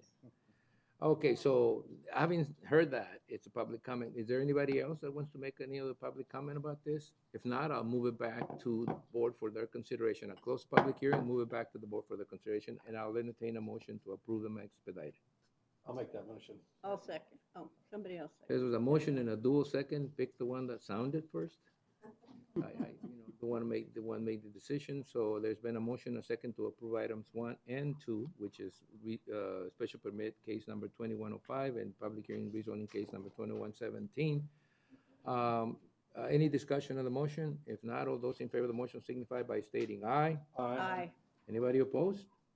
Motion carries. So we now go to a regular public hearing item, which will require a full presentation for each of the following items, followed by a separate discussion, public hearing, action by the board members. And this would be, the first is a public hearing, minor amendment case number 2104, Naja Edais, agent for Rydell Holdings, request to change the land use designation of a parcel 5.29 acres in size from suburban density residential to urban density residential. This is located in the northwest corner of Fortuna Road in County 13th Street, Yuma, Arizona. We will have a presentation by planning staff, and then we'll discuss it, and I'll open it to the public, and then we'll close the public hearing and see where it goes. Okay, so go ahead and start the presentation. Thank you, Mr. Chairman, members of the board. Javier Barraza, Senior Planner, presenting minor amendment case number 21-4. As you mentioned, the intent is to accommodate the rezoning of the subject property from general commercial to recreational vehicle subdivision. It says the vicinity and zoning map showing parcel 14, which is 5.29 acres. It will be part of also parcel 16 for the entire development. Currently, that parcel is zoned general commercial. The land use around all the properties and of the subject is suburban density residential. Properties access via on the north via Fortuna Road, which is an improved road. This is an aerial view showing the subject parcel in context within the character of the area. Is a view looking east of the subject parcel from Fortuna Road. Now looking west. Looking north from subject parcel. Now looking south. I received comments, the following comments. No letter received from property owners within the zoning area. Receive a letter from MCAS not opposing this proposal. Receive a letter from Arizona Game and Fish Department stating that project area is potential flat-tailed horned lizard habitat and made recommendations to lessen impacts. The Planning Commission recommends approval based on the following of minor amendment case 21-4. Based on the following, the amendment is consistent with the existing character of the foothills planning area. The amendment will be an overall improvement to the plan. This will ensure development occurs in a coordinated, contiguous, and comprehensive manner. The amendment is in character with existing land uses and supports policies of the plan to provide consistent land uses. Mr. Chairman, that concludes staff's presentation. All right. The agent is here. Okay. All right. Well, I'm gonna. Is there any comments before I open it up to the public? If not, then I'll open it up to the public. Is there anybody that wants to address this particular item?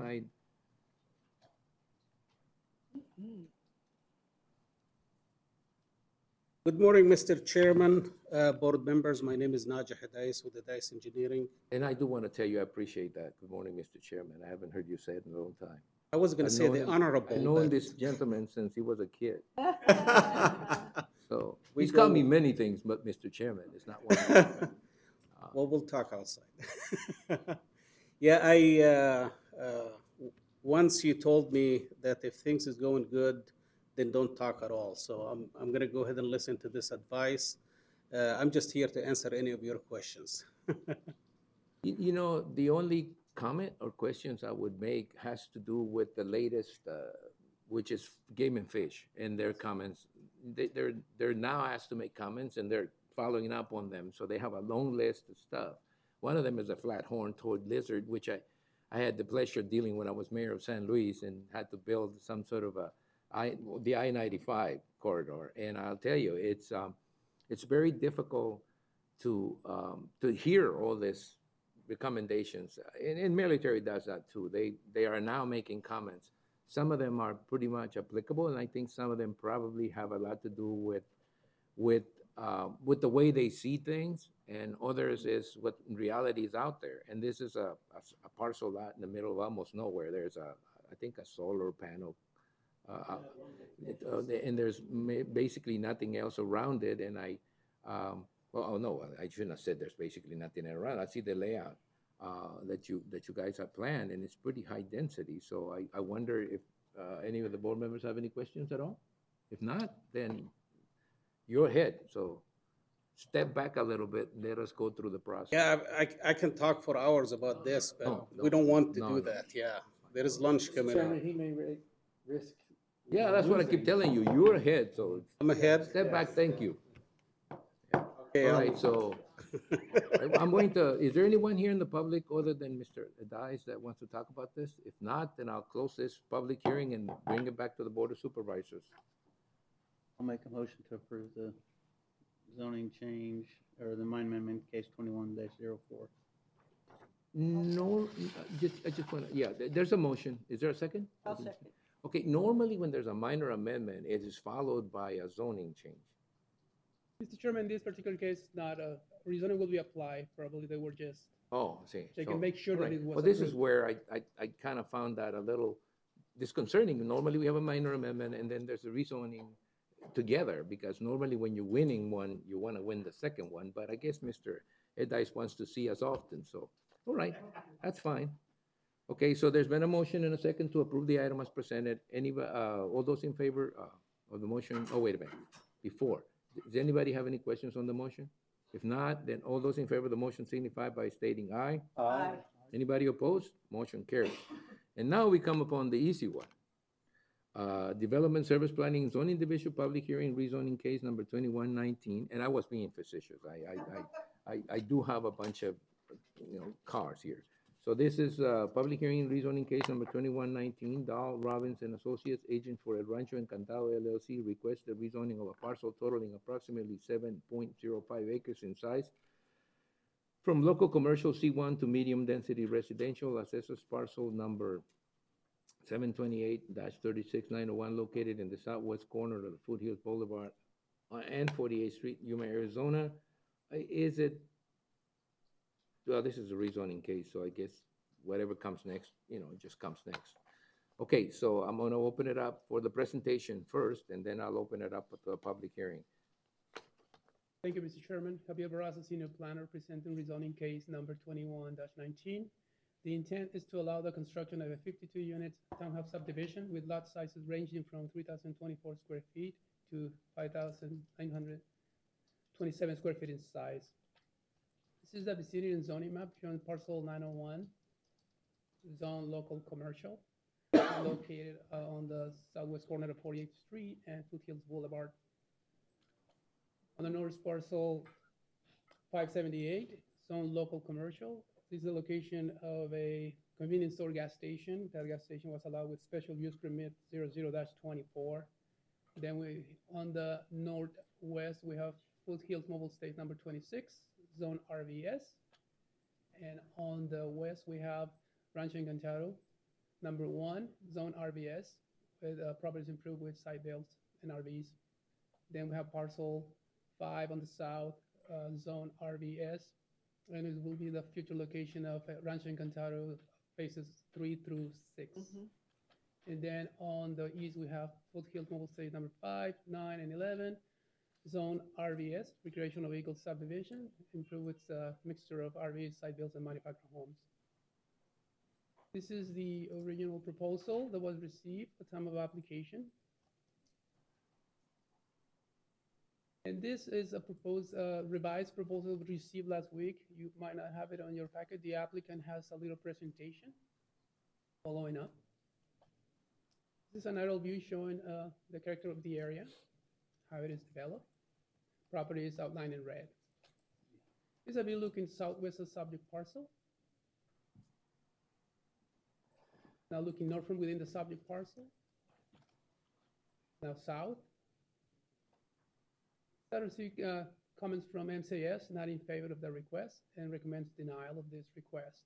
Isabel Garcia from the Arizona Department of Transportation provided the following comment.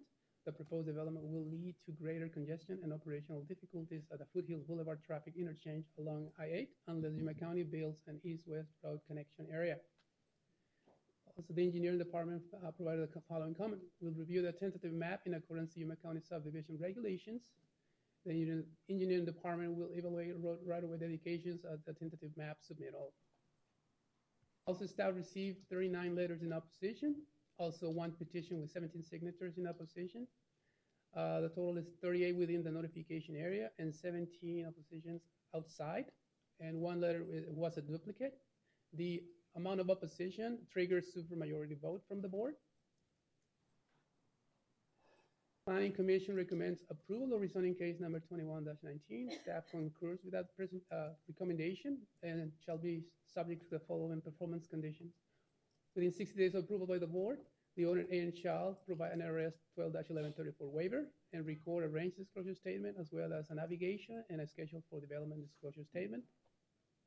And also the following schedule for development. The owner and applicant shall record a final plat subdividing the subject property into parcels at least 3,000 square feet in size within 5 years of board supervisor's approval of this rezoning case. Mr. Chairman, this concludes staff's presentation. All right. Any questions from the board? If not, I'll turn it, and I'm going to turn it on to a public hearing. We know everyone, in other words, we know every one of this is in opposition. We already have the list and we have everybody's comments. Unless you have something new to add to the fact that you're opposed to it because of the reason that the first presenter gave, really coming up and emphasizing it is pretty much a given the fact that everybody wants to talk in opposition of it. So I'm going to open up the public hearing and I'm going to ask, is anyone here in favor of it? I mean, other than the engineer that's doing it, obviously, or the agent for the applicant. Okay, so now I'm going to open it up for anyone that wants to. I'm going to have to start calling. And I don't know who is more upset than the other. So maybe what I need to do is talk and ask Larry Nelms? All right. And we'll do it this way. I'm Larry Nelms. I live at 12844 East 49th Lane in the El Rancho Encantado area.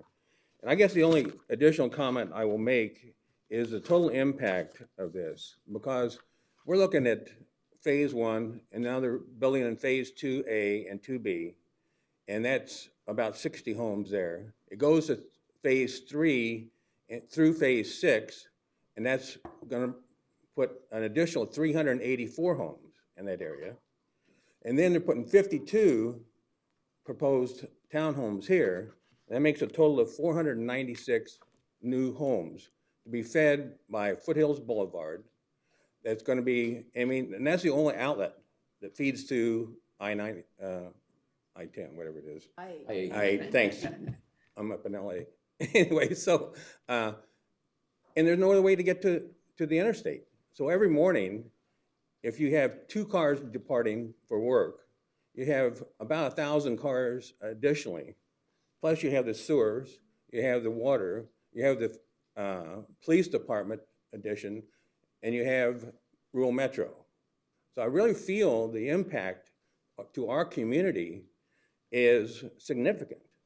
And we've lived in El Rancho Encantado for a number of years, and we kind of bought into that as a retirement community, kind of slower, with really restrictive CCNRs and all the different phases. They say they're going to continue with that. And I understand the realtors are going to get up here and say, hey, this is a great idea. Well, if you do sell 52 homes and you have $200,000 a piece, that's about $10,600,000. Plus, the realtors like that, because if you get 6% of the sales, all of a sudden that's about $650,000 in profits for them. So I just say that this is really a big impact on us, and I'd like to, if you do rezone it, why not keep it RVS like all the rest of the area? I mean, look around. There's no schools, there's no common areas, even in phase 3 through 6. There's no common areas. There's not a park, and there's roads, and that's it. So that's my comments, and so I'll leave it at that. All right, thank you. Thank you very much. Roger Jones?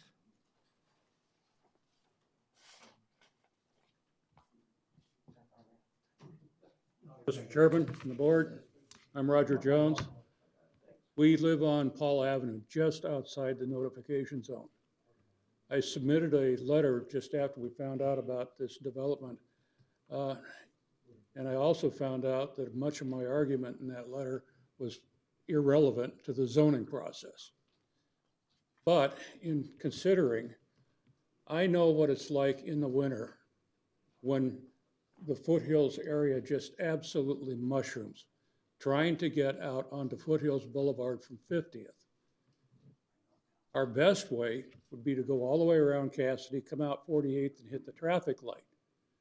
Now, you throw all of those extra roads and people onto that highway, and you're going to have a mess, a real traffic mess, especially during the winter. And if you've ever been out there during the winter, you'll also hear lots of sirens, fire engines and ambulances primarily. It's a retirement community, aging population. Rural Metro gets a lot of work during the winter. And adding that much traffic onto Foothills Boulevard just doesn't make sense. It's my argument. And I'm suggesting, as Larry said, if you want to rezone, send it back to RVS. Thank you. Okay. All right. Thank you, Mr. Rogers. I don't think, do you have a question? No, thank you. Thank you for your comments. Next, I have Mary Ellen Finch. Oh, look at the MCAs. Yes, sir. Again, Mr. Chairman Reyes and the rest of the board, I'm Mary Ellen Finch, MCAS Yuma's Community Liaison Officer. I have a little bit of different perspective than the rest of the people that are here in opposition. This parcel lies solely within the BMGR buffer zone. And again, our purpose is to encourage compatible development. In this area, compatible development is 1 home per 2 acres. Obviously, this is not for that. So we respectfully request denial. Increased population only increases safety concerns, noise complaints, which in effect could encroach upon the mission of MCAS Yuma. Thank you, Ms. Thank you. Now, for staff, what is that currently zoned as? I know I should know this, but what is it? Commercial, right? It's commercial, right? Because when I hear leave it at RB, I get a little confused. This is not in an RB designation. The rest of them are. What's next of them are, right? That's what you meant. You meant the other ones, proceed with the other ones because it's RB. That's right. And that was what it was. So that the initial design was to have that be commercial. That's what it means. And what you guys are saying is leave it as it was, not RB, right? But commercial. Okay. I just want to get that clear because I got a little. No, they say RVS would be acceptable. Well, no, RVS would be acceptable for that area because it's compatible with everything else. Yeah, but wouldn't that add a lot of more? Wouldn't that just add the same amount? I mean, wouldn't it have the same amount? I mean, I'm just making comments between us, but wouldn't it? You can't put 52 RB. It's only 7 acres. Okay, 7 acres. How many units can you put in an RV in 7 acres? If I may say, I look at that and I look at a lot of RVs. It's deception inside. I don't want to even get into that because I think that what we're saying is leave it commercial first because you would have to rezone it to RB later anyway. It wouldn't, that's not the original zone is what I mean. The rest of it is, because we do have an item next to this one that deals with that. All right, well, let's keep going. Nancy Moyer? Hey, so I'm Nancy Moyer. We live in El Rancho in Cantara. My husband and I did the petition. We have a great community in El Rancho, that is correct. And the people on our side of the street, we're very concerned. So we went to the east side and took the plat, and the people were appalled. That 52 townhouses, that's going to be over 100 cars in that little spot trying to get out on foothills, a minimum of 100. They were not willing to come, but they were willing to sign the petition. We had one couple say if they do that, they're going to sell their home. It's not what they planned. So we would propose rezoning rather than high density, rezone it to RVS, which is single family homes, to be inconsistent with the rest of the neighborhood. We're a quiet neighborhood. We know each other. You put 52 townhouses in there, you're going to have, I can't even imagine, 52 townhouses in that little 48th to 50th Street. That's just the noise level, the sheriff's department, rural metro is going to be overwhelmed. I have to be honest. I don't know how you go from a townhouse development into an RV development and not think that your numbers are going to increase no matter what. I personally will make my decision later, but that's a little odd to me that you would say put it on RV, and you wouldn't say something like keep it commercial, which is what they planned initially was. Okay. Well, isn't RVS single families and RVs? Yeah, and that 7 acres can be 40, 50 RV sites. But, I don't want to, well, okay, answer, Maggie. I think you're going to answer anyway, but I shouldn't have just brought that up like Mr. Chairman, based on the acreage of this property, if the property were to be zoned RVS, recreational vehicle subdivision, they could have up to 38 lots for recreational vehicles. And keep in mind that each lot could have 2 recreational vehicles if the lot is at least 6,000 square feet. Okay, well, that to me is not what it's in here, and that would be like, you're kind of saying if you're going to have evil, let's have less evil kind of thing. I'm just talking about the people who are here. They're starting to choose between one and the other, and so to them, less evil is better, but I don't think that's what's in front of us. What's in front of us is changing a C1 into a high, not a medium density, I think, or high density. I don't remember. What, is it a medium density? We'd rather leave it commercial than have it. Yeah, but that's what I thought, but it's okay. We'll continue. Kevin Binge? Kevin? Is Kevin here? Did he leave? Kevin Binge? The section of that just south of that Tuesday. Oh, you have to come to the podium if you want to speak, because the mic and the camera can't pick you up. So if you want to make a comment, it's fine. Do you want to? You just need to. Yeah, you just got to give your. My name is Russ Moyer. I live at 12841 East 49th Lane. So it would be fine to leave it commercial. Most of us feel because the mini mart's there, and then the dollar store farther north. Other than that, I don't think commercial would come down to us for years. But just south of that, this next plot like that, from 50th to 52nd, which is almost the exact same thing, they're rezoning that to RVS now. You guys are going to be looking at that. So I just don't know. All of us just can't understand why they could take this one little section and have it so much different than the whole surrounding area. So what you guys were emphasizing, all of you, is that whatever they want to do with that parcel be consistent with the usage that's currently there. Is what you're saying, right? Yes. Okay, I got it. All right, thank you. Thank you very much. Is the developer engineer representative here? Morning, Mr. Chairman, members of the board, Adrian Vega, Law Robinson Associates, 1560 South Fifth Avenue. So the current zoning, it's commercial, which is at least 4 times more it'll bring at least 4 times more traffic than what a residential development would bring. Building heights, and I can go deep into this, but building heights are 35 foot on commercial. These are going to be single-story houses, single-family homes. We have a rent here of the proposal for this development. These are individual lots with individual services and water and sewer services. They will be single-story with garages.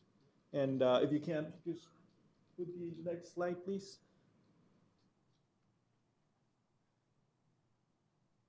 Here's an aerial view of the proposal. So originally, when we went to PNC, we had 4 point of connections to Foothills Boulevard. PNC recommended to us to revise the layout to have less impact onto Foothills Boulevard. We did. We have now 2 accesses to Foothills Boulevard, and it was a lot reduction of 3 lots. So we're at 49 lots right now. Foothills Boulevard was sized or studied back in 2007 with the Rancho Encantado project.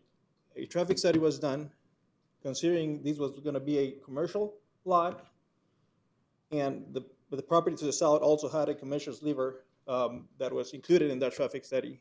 That study was considering these commercial lots. It is a less impact on traffic if you're rezoned to residential. Residential development, it's less aggressive than a commercial. You get more noise, building heights, more traffic with commercial. This will be a nice development. It'll be a different option for the people. You keep hearing the lack of housing in the community. We believe this will be a nice place to live. So, and I'm here to answer any questions. Yeah, there's a question. Supervisor Pancras? Will these have CCNRs and homeowners association? These will probably have CCNRs. Not sure if they'll have homeowners association yet, because we don't know if the basin is going to be private or public yet. The basin? The basin, the retention basin. Okay. So we're still looking at that, but they will for sure have CCNRs. Okay, but a homeowners association, why would you not have one? Because these will be public streets. They will be dedicated to the county. The street right here in front? Yes, all the streets. Okay, so your comments are based on the fact that if you go this way, the impact would be less. The height that you need to go to would be lower. That your take on this is that it's better if it goes townhouses than if it stays commercial. Mr. Chairman, that is correct. A commercial development, it's more aggressive than a residential development. And this will be single story. It could be 2-story, but developer is committing to the single story, 20-foot maximum. Any other questions? I have a question. Sure. How many acres is on the south of that?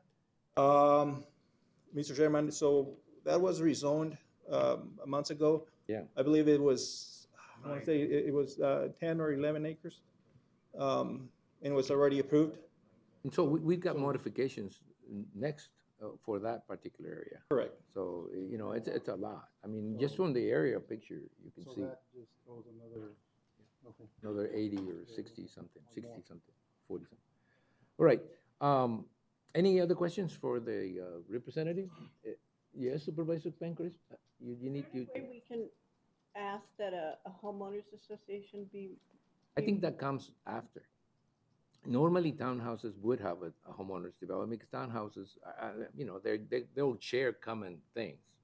So normally that would be kind of a normal process, but it isn't necessarily a requirement. Mr. Chairman, that could be probably part of the tentative plat stage. You can ask for it. We could talk to the owner developer, and I'm sure he will be fine with having a homeowners association. So that they stay better and they look better when they have a homeowners association. Yeah. Well, normally that's who will implement the CCRs, if CCRs are, you know, available. Yes, anyway, they would. Well, They would make sure that the CCNRs. Right. Well, thank you. Thank you very much. I think the question was, if requested through the tentative plat process, would you, institute a homeowner association? I think the answer would probably be yes, if you want to get it approved. One more. All right. So, okay. more So question. anything else? One more Chairman, question. sure. one more? No. Supervisor Pancrase, yes? Is that retention basin, does staff think that that retention basin is large enough for all of those homes? Well, that's design thing. I think it comes at tentative plat approval. The engineering department didn't have time to review the submittal that was received last week. It was part of the presentation from the applicant, but engineering department will review a time of submittal for the tentative if this gets approved, but they haven't seen the new submittal. Okay. And let me just sort of state what should be obvious. If we approve the 49. rezoning, it comes with it with certain the ability to do certain things. Yes, during design you may be able to help or negotiate some of the things that you want to put in there, but the ability to put in that many units and that many acres, it comes through the rezoning process. The limitations you put on approval of tentative plat are also limited to what statutes require. I mean, you can't just simply say, well, if you don't do this, we won't approve it. It's a little more complicated than that. I just wanted to make sure that everybody understands when the rezoning happens, the rezoning gives that landowner the ability to do certain things. Most of those things are protected by statute because if you don't allow them to do what's in the zoning district, you get into trouble because you're not allowing to get the most benefit out of the land. I just want to make sure that the board understands that zoning, that's what zoning does. It vests certain rights upon the land, upon the owner. All right, so I'm going to close the public hearing. I think we've heard pretty much and bring it back to the board for their discussion. I've heard some of the questions. Supervisor? Like I said, I have trouble supporting this just for the fact that it's not consistent with all the other surrounding subdivisions. Everything's RVS around it. Everything to the south of it looks like it's going to be RVS. And like I said, I just can't support, if they want to go RVS, yes. But let's go back. The question is, does it rise to the level of a supermajority request? That is correct, Mr. Chairman. At the time of the submittal of the agenda item to the board, we didn't reach to that point, but then staff kept receiving letters in opposition and it bumped up. And let me explain that a little bit in case it's missed. When it gets to a level that requires a supermajority, whatever motion, if it's a motion of approval, it requires at least 4 votes in favor. If it doesn't have that majority requirement, it just requires 3. So what it does right now is it puts it in a situation where 4 of us have to agree to make that change. And I hear from Supervisor Simmons, he's not in favor of that because he believes it's not compatible. Is there someone else that wants to? I just want to make a comment. Seeing that what the intention is for it to be, I mean, that's very nice looking homes. But also, as I heard the arguments about congestion, and I see what's going to happen south, I mean, that for some reason, that street, sooner or later, it's going to need to Be widened. to be looked and see what we can do, no matter what. Yeah. I think it's, so for me, hearing that argument about traffic, which is going to happen anyways, and it happens when we get all the winter visitors, that just not, I mean, I'm in favor of it because it's just traffic, no matter where, when development comes, it creates traffic. I was talking a while ago with some other colleagues, supervisors from around the state, that Yuma County, we're kind of landlocked with agriculture, the Marines, very mangroves, water, in certain areas that we cannot grow. Federal and state land. Federal and state land. And if we just talked about the census not too long ago. I mean, we're doing all these challenges because, are we going to go through all these challenges because obviously we don't have the population, or we have less than what the number said. But if we don't grow, no more services are going to come, at least to this area. And that's the way I see it. Supervisor Bankers. I live down in the valley, and if I get on 16th Street between 3 o'clock and 5:30, I'm clear up the hill and past the canal bank waiting to come down the hill. So the traffic issue is everywhere. It's not just out there, so. All right, well, I mean, somebody's got to make a motion either to, in favor or against, and it's got to be seconded so we can make a decision. And I know this is a tough one. We always, as a board, we always try to take as much as possible the view of the people that are going to be mostly impacted by it. It's sort of an unwritten rule we try to follow, and we also try to follow the lead of the supervisor that represents that district because that's mostly his district, and we kind of get a feel that he's going to have a closer feel to what's going on in there. So this is one of those difficult ones, I think, because both the the Planning and Zoning Commission, I think, voted in favor of it, right? Send it with a positive recommendation, and the staff doesn't seem to have a problem. But it's a tough one. So what do you guys want to do? I move that we approve. Second. Right, there's more motion and a second to approve as presented. Any more discussion? If not, we'll take a roll call vote. This is going to be a supermajority vote, so a roll call needs to be taken. Supervisor Pancrazy? Aye. Supervisor Porches? Aye. Supervisor Lyons?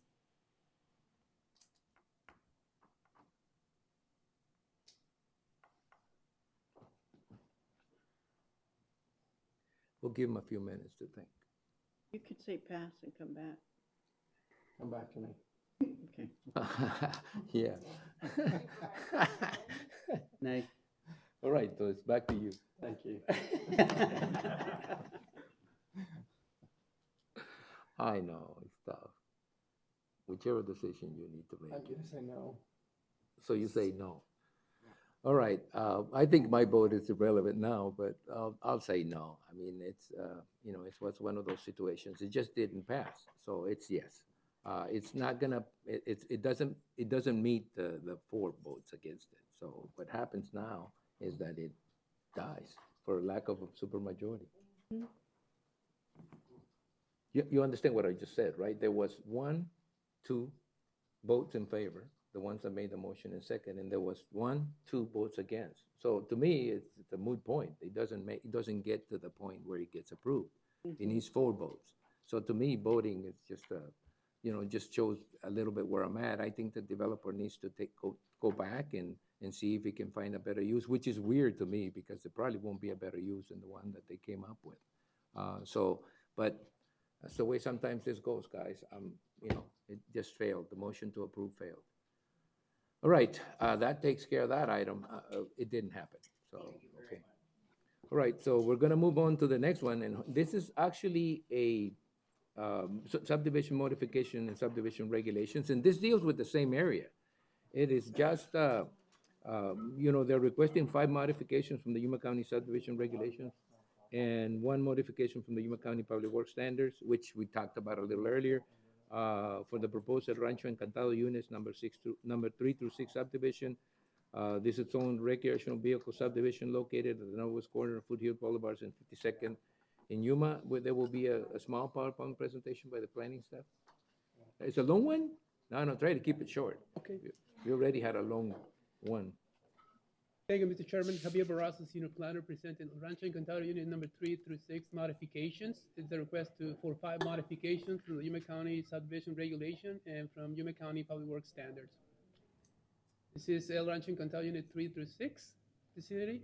The properties are crosshatch on the vicinity map. Scenario view. Modification number 1 is from section Pavement roads. It is requested by the developer to provide pavement 32 feet in width in lieu of pavement 34 feet in width for Foothills Boulevard to match the previously approved plat layout. The engineering department recommends approval of this request since the new road section will provide 5 lanes. Highlighted in yellow is where the modification will take place. Number 2, modification from section 4.16D, cul-de-sac street. It is requested by the developer to construct a cul-de-sac with a different geometric configuration. The engineering department recommends approval of this request since the current configuration meets the minimum standard. Yeah. Again, highlighted in yellow is the proposed modification and the layout. Modification number 3 from Yuma County Public Works Standards, section 3.5.9. It is requested by the developer to drain approximately 90 acres to one large basin and a small portion of the new development going to another small basin. Two basins were designed for the entire development since it is what works best per current topography of the site and the overall layout of the lots. The flood control district recommends approval of this request. Yuma County agrees that the natural proposed design is in line with the existing pattern. Highlighted in yellow are the two proposed basins. Modification number 4 from section 4.15b, perimeter roads. It is requested by the developer to not provide street lights along Foothills Boulevard. The engineering department recommends denial of this request since Yuma County installed street lights along Foothills Boulevard as per the road widening project. Are you talking about before you get there, or, the county installed lights before you got there, or are they there already? What are we talking about? They're not there. They're not there. All right, so. Mr. Chairman, engineering staff will answer that question. So does that mean that when it gets to this point, there's already streetlights up to this?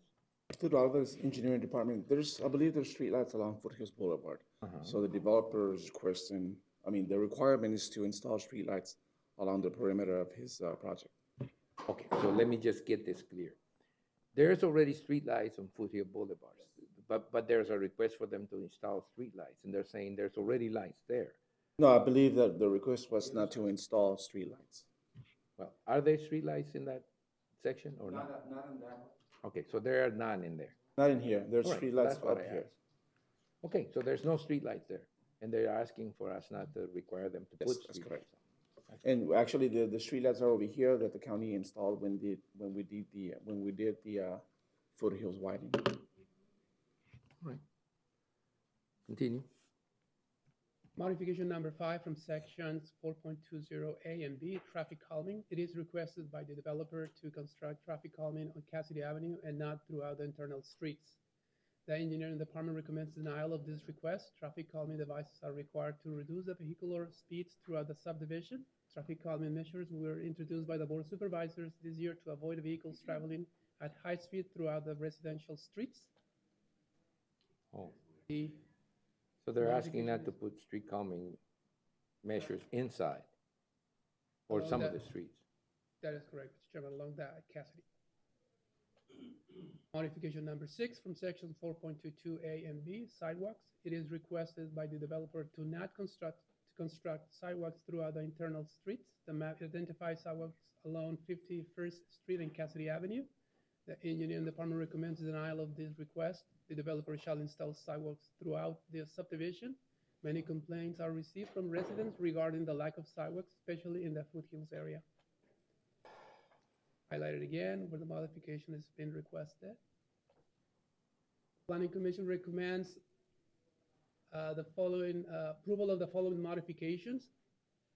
Number 1, modification from Yuba County Subdivision Regs, section 4.15B, perimeter roads to provide pavement 32 feet in width in lieu of pavement 34 feet in width for Foothills Boulevard to match the previously approved plat layout. Number 2, modification from Yuba County Subdivision Regulations, section 4.16D, residential collector type street, quarter mile, to construct a cul-de-sac with a different geometric configuration. Modification number 3 from Yuma County Public Works Standards, section 3.5.9, to drain approximately 90 acres to one large basin and a small portion of the development going to another small basin. Planning Commission recommends approval of modification number 6 from Yuma County Subdivision Regulations, section 4.22A and B, to not construct sidewalks throughout the internal streets. And the Planning Commission recommends denial of the following modifications. Modification number 4 from Yuma County Subdivision Regulations, section 4.15B, perimeter roads, streetlights, to not provide streetlights along Foothills Boulevard. Number 5 from Yuma County Subdivision Regulations, section 4.20A and B, residential collector type street, quarter mile, to construct traffic calming only on Cassidy Avenue and not throughout the internal streets. Mr. Chairman, that concludes staff's presentation. Well, that was a long one. I'm trying to remember which ones were yes and which ones were no. I think I wrote them down. Supervisor Pancrazy, questions from staff? Yeah, for staff. How many on the street that they want to do, you want them to do calming, how many stop signs are on that street? Are there enough stop signs to offset that? Mr. Chairman, I will defer that question to the engineering department. Okay. To me, stop signs work better than those calming things. Arturo Alvarez, Engineering Department. Keep in mind, this is only the tentative map stage right now. And I'm assuming that it's a local collector, so that means the stop signs are going east and west. This way?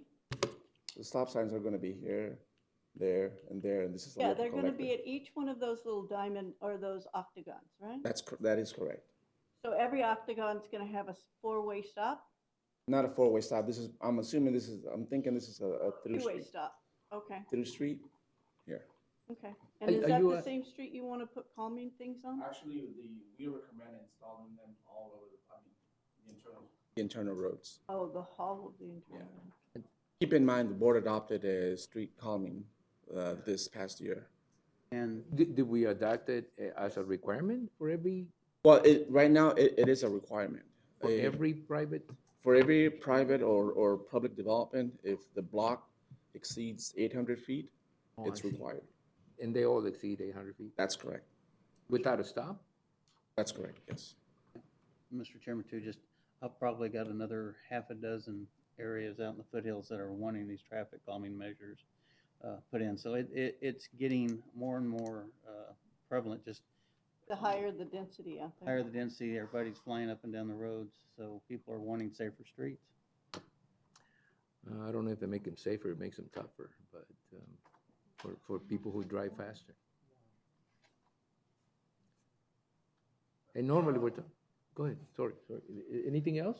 If not, then I'm going to open it up to the public. It's a public hearing, so, is the representative here?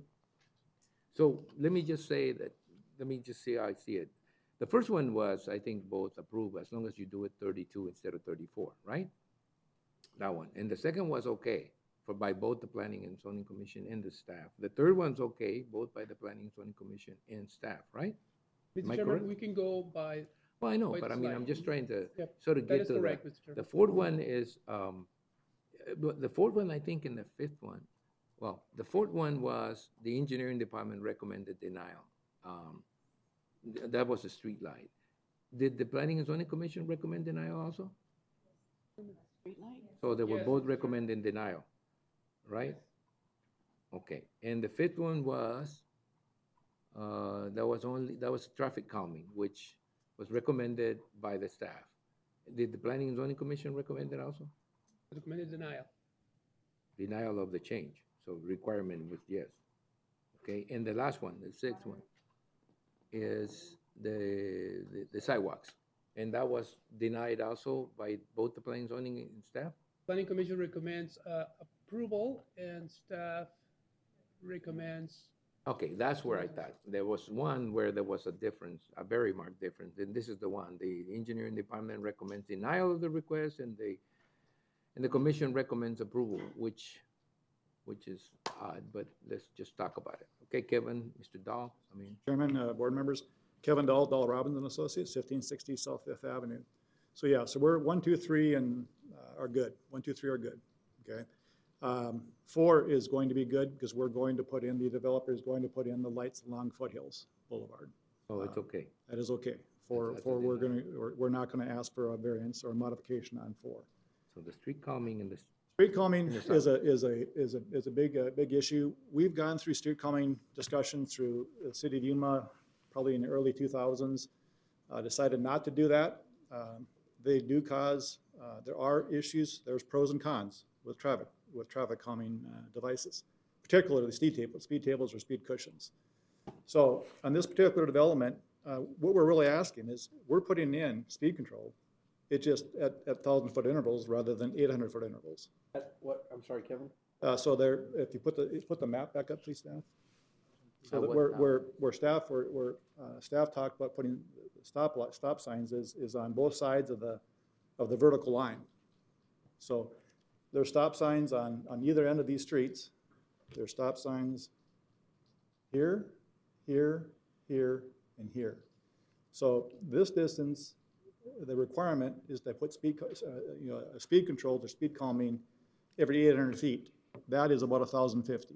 a little less than 1,050. So we're asking. 1,050, so they want you to put one in at every 800 feet, so. So if they're There'd be talking one about. right before a stop sign. Well, common sense would say you'd put in the middle probably. You'd split the difference. But, so, again, we're trying to use a little common sense here. And the issues with, some of the issues, these are not all the issues, but some of the issues with these speed cushions are, if you've looked at the current design, I would be a little cautious from a legal standpoint of that design. There's two ruts in the middle that are intended for emergency vehicle passage. They are 6.5 feet wide, and they're 2-foot bottoms, so center to center are 8.5 feet wide. That's just an accident waiting to happen for a motorcycle or for a bicyclist, let alone a car not seeing it at nighttime and hitting a rut and getting thrown off to the side. That's not a design that I would use. It's currently being used by the county. It also poses challenges for maintenance. There's white chevrons painted on these that are going to be continually being painted by county public works. Drainage is affected. That's what I was going to ask. The Drainage is into affected that by 90 putting in, so we're draining our water from here to here and then catch basins, and then we're draining from here to here and then catch basins. So midpoint, the water is going to be diverted when it hits these speed cushions or speed tables. So there's just it's a liability, and so there are places for them. I don't personally, professionally, do not believe a blanket speed calming is required for this subdivision. When we're really asking for a variance from going from 800 feet, so 800 is an arbitrary number, right? It's not a, so the mall, if you go to Yuma Regional Mall, they have 2 speed tables. They're more than 800 feet apart. So, and that is a place where they do work, but they're different design than these, or than the county has implied or approved. So our request is to not put in speed calming at 800-foot intervals, however, to put them in at 1,050-foot intervals, or at the intersections. So we don't think that 250 feet is going to make that big a difference. In reality, it's 600 feet versus it's a minor, it's a de minimis number.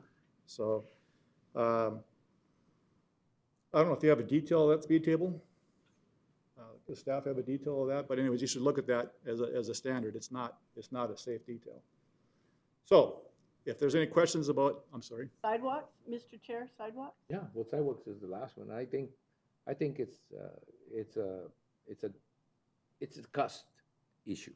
Putting sidewalks throughout the whole subdivision, it's a big cost issue. It's not it's convenience. I mean, obviously people like sidewalks. Yeah. I mean, but developers, it's a major undertaking to put sidewalks everywhere. I mean, so I think that unless, Kevin, you come up with something else other than the fact that putting sidewalks is convenient, but when you build, you normally break them when you try to get construction done. I've experienced both sides of that. One is the good side, which means people feel like, okay, well, they can walk off the road, which is a big deal. And then the second one is they break when you try to get through them to get to some construction. But this is an RB subdivision, isn't it? RBS. RBS. Single So family. it may not compatible with the area. Yeah. It may not be compatible with the area. The 1,000 lots are comparable with the area. But let's not get into that. I have a question. Yeah. Do the other phases of this have sidewalks?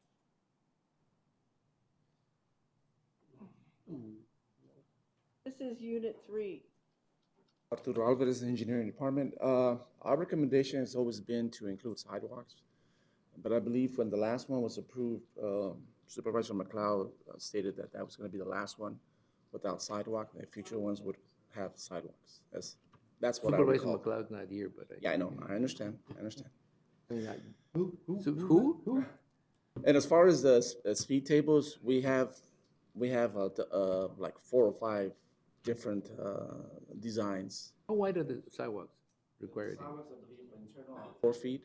4 feet. And arterials are 5 feet. As far as the drainage, there's no drainage issues with those speed tables. Are they using curb? Vertical curbs. Or what do you call it? Some will have vertical curbs. Vertical. Vertical, or some will have roll curbs. Yes.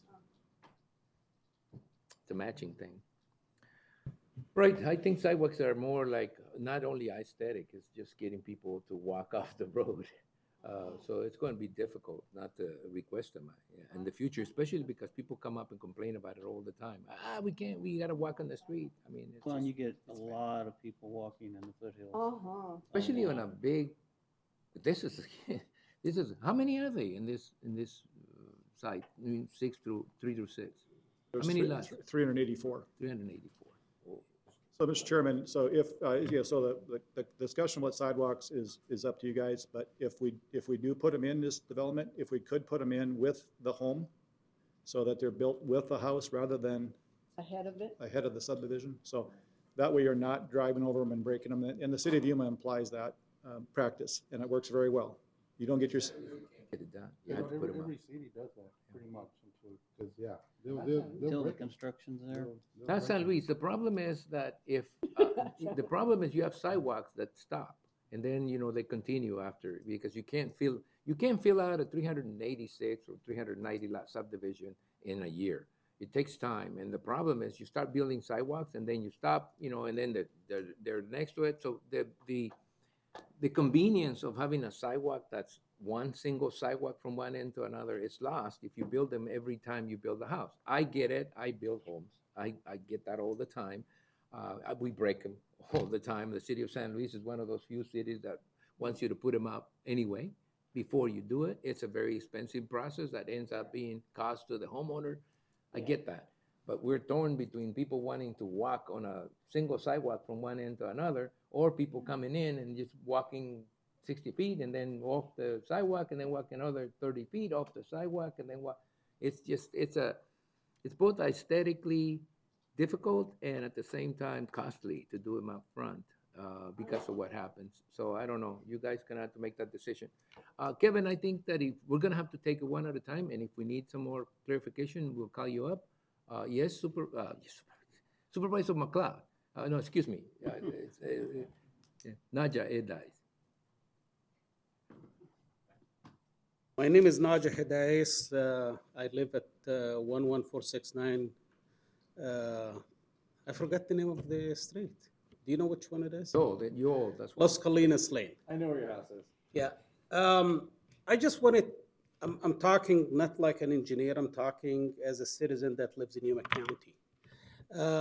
As far as sidewalks are concerned, I go for walks all the time with my wife and my daughter. And some of those subdivisions that we walk in, they have sidewalks. We never use them, and I'll tell you why. People put their trash cans on those sidewalks. There is obstructions on those sidewalks. There is the driveways. I have ankle problems. I don't like to keep going up and down those driveways. And we end up walking in the street. And there is never, in a subdivision, there is never enough traffic that will really make you not walk in the streets. I personally think that it should be the choice of the developer to whether put sidewalks or not, if they wanted their subdivision to be exceptionally nice. But as far as the general public, the majority of them don't really walk on sidewalks. They just walk on the street, and there isn't that much traffic. I know that, engineering staff or planners, they like to always give you the idea that there is traffic continuous. My goodness, I mean, sometimes you will walk the whole street and you will not see a single car. So that's my 2 cents. Thank you. Thank you, Mr. Edais. I'm gonna bring it back to the board so we can start taking them one at a time because it's a way to go from, I mean, we can take 3 at a time. If everything was okay with the first 3, I think I can entertain a motion to approve those and individually discuss the other ones. Is there a motion to approve? Motion to approve the first 3. The first 3 modifications to the. There was one too, Yeah. the streetlights that you guys said. No, you we'll wanted get to them. We'll get to them. We're just approving the first 3. Then we'll take 4 and 5 and 6 and get through them. Just want to get some of them out of the way. The ones that are easy, the ones that everybody seems to agree on, that the developer says is fine with. Yes. That was okay. And I think the 4th one is going to get the same way. I just want to get to them. Well, maybe the motion should include the first 4 because they already agreed to put in streetlights. So how about a motion to approve modifications 1 through 4? So moved. Is there a second? Well, wait, Do I didn't need to he have a withdraw? motion already? Did you have a motion already? I did. I'm sorry. To approve 1 through Nobody 3. seconded, so I don't think it got to the point, did it? Nobody seconded that motion, did it? I didn't. Okay, so we'll just sort of redo the motion, okay? So the motion is going to be for the first 4 ask modifications to be approved as presented, which I want to clarify that the first one was a change from 34 to 32, correct? Okay, so that, just to clarify. So there's a motion and a second. Just a clarification. Uh-huh. We asked for no sidewalk, so if you're approving 4, you're asking for no sidewalk. So 4 has got to be reworded. I thought there was, 4 is street light. 4 was to request no sidewalks, but we're agreeing to put them in, so. No. 4 is to actually provide street lights. Provide streetlights along Foothills Boulevard. So our request is to not provide streetlights along Foothills Boulevard. I know, but you said that the developer had agreed to provide it. So if you're approving 4, you're approving not to put them in. That's why it's 1 through 3, Tony. Yeah. Damn it. We'll Thank figure you for this out. clarifying the I'll make a situation. motion to approve 1 through 3 as I previously had. This is going to cost. I'll second it. All right, so there's a motion to approve 1 through 3 and not approve 4. 4 is not going to be approved. Right. So, okay, so the motion is to approve 1, 2, 3. The original motion was made by Supervisor Lyons. Who seconded? I did. Okay, so there's a motion and a second by Supervisor Lyons and Supervisor Pancrasi, seconded. Any discussion on these items? No? All those in favor of the motion signify by stating aye. Aye. Anybody opposed? Motion carries. Now we deal with 4. There's a denial, so we're gonna, I intend a motion to deny number 4. So moved. Is there a Second. second? Okay, there's a motion and second to deny number 4. Is there any discussion within that? And if none, all those in favor of the motion signify by stating aye. Aye. Right, so the next one is the modification asking for traffic calming only on Cassidy Avenue and not throughout the internal streets. Now, that is either we approve it or we deny it. Make a motion to deny. Well, let me make a quick comment. Okay. I would say if we're not going to approve the street calming measures, approve one or the other, either the street calming measures or the sidewalk, because we're putting people out into the traffic lanes now to walk by not having sidewalk, so I think we need the street calming measures. I prefer sidewalks. So just, I was myself. So if you want to see where that's going, I think that we may be able to do away with the traffic calming or leave it only on Cassidy Avenue, because we've got stop signs everywhere. And I know that at some particular point in time, if traffic got a little dicey, we could always make that change. But the sidewalk thing, it's a big deal. It's a big deal whether you ask for the developer to make a decision or whether you ask for it up front. So I do agree with you that either we approve one or the other, because not approving, or basically, either we allow for traffic calming or we allow for sidewalks, or we request sidewalks to be built, but we can't do both. We can't deny both or approve both. So number 5 is calming devices. And what they've requested is a modification only requiring them on Cassidy Avenue and not throughout the internal streets. Now, during the design, we got to make this clear. During the design, you're going to be requested to put stop signs on those locations, okay? I mean, I hope staff realizes that that we still need some sort of calming situation, although the 800 feet is, I mean, it could be 1,000 feet easily, or even less, 600 feet, if you get to the point where the residents start to get a little riled up about people driving really fast through the subdivisions, which I think is kind of difficult to do when you have a lot of cul-de-sacs and a lot of internal streets. It's pretty difficult. Someone would really have to do it intentionally to actually be able to do this. So number 4 was a request that we can vote to approve, as long as we realize what number 5 is. So do I hear a motion to approve modification number 5? so moved. Is there a second? Second. Been motion and second to approve modification number 5. All those in favor, any discussion? If not, all those in favor of the motion signify by stating aye. Aye. Now, the last one is a modification to not construct sidewalks through the internal streets. Is there a motion to deny? Or to approve, excuse me, or to deny, yes, to deny. Deny. So there's a motion to deny. Is there a second? And remember, what we're asking is the developer to put up the sidewalks before they build the houses. No. That's Can't we what, put it up as they build them? well, that's not what they're asking, see? Oh. If they're asking to not construct sidewalks, if you approve that, that means you won't. So when you deny that, that means you Okay, will. I deny, can I move to deny that they? There hasn't been, was there a second? No. No, there was no second. Deny the modification and and have the sidewalk built at the time of the house. I don't know how that works. Can I make a motion Okay, like that? well, the motion that we are dealing with right now, Maggie? it's a modification that they asked for. Can we actually deny the motion and actually ask for a requirement? Arturo Alvarez, Engineering Department. I believe we did approve Southern Skies with that requirements that the sidewalks will be built afterwards. Prior to So the it's building denied permit. with the clarification, with the condition? I don't understand how we'll do it. My recommendation is deny the modification, then we'll work with the developer when we approve the plans to incorporate the sidewalks. Yeah, leap of faith that you're gonna be able to work with them.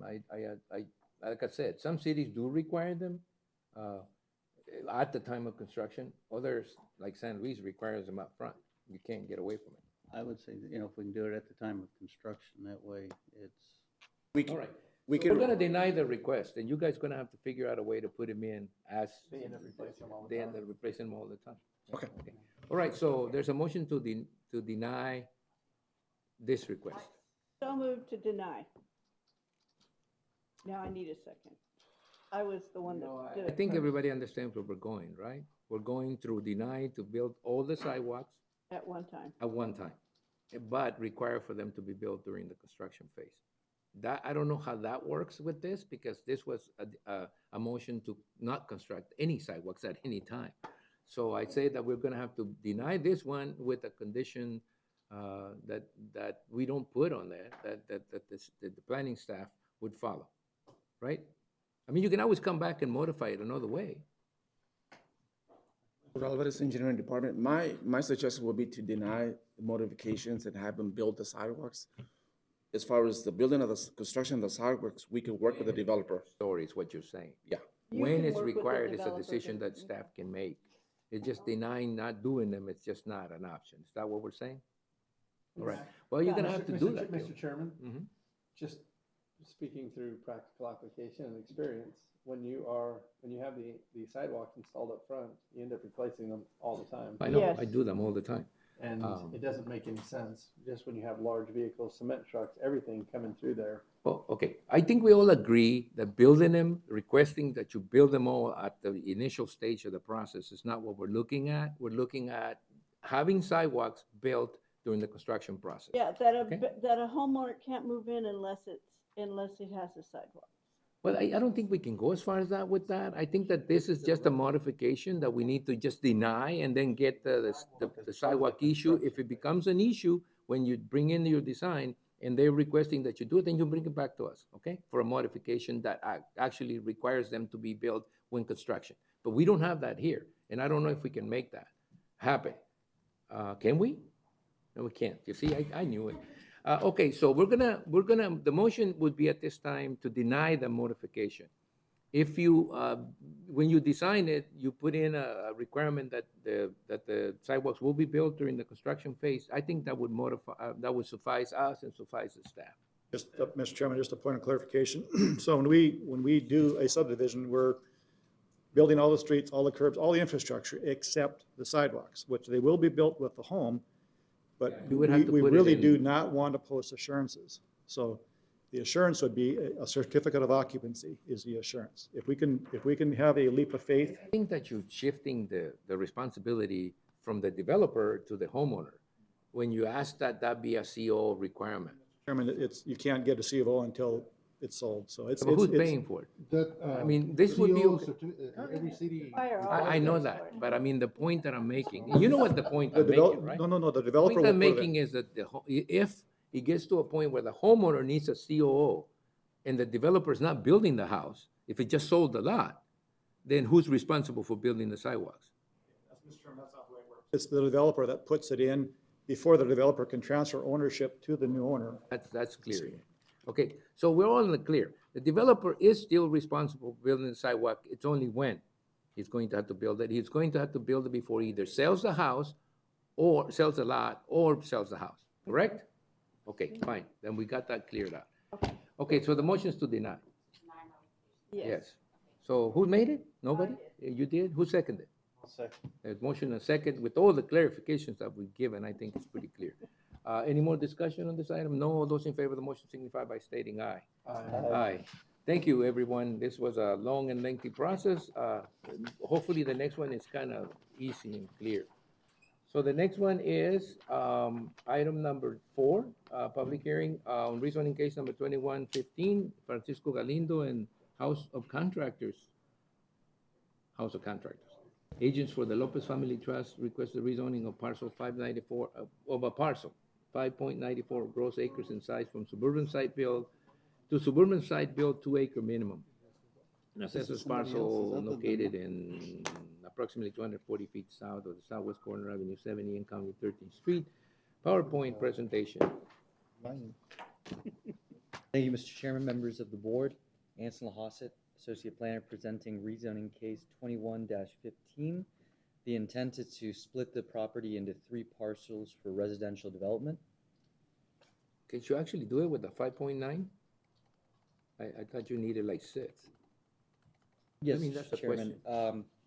The current size of the parcel is 5.9 gross acres, 5.94 gross acres in size, and the proposal is to split the parcel into 3.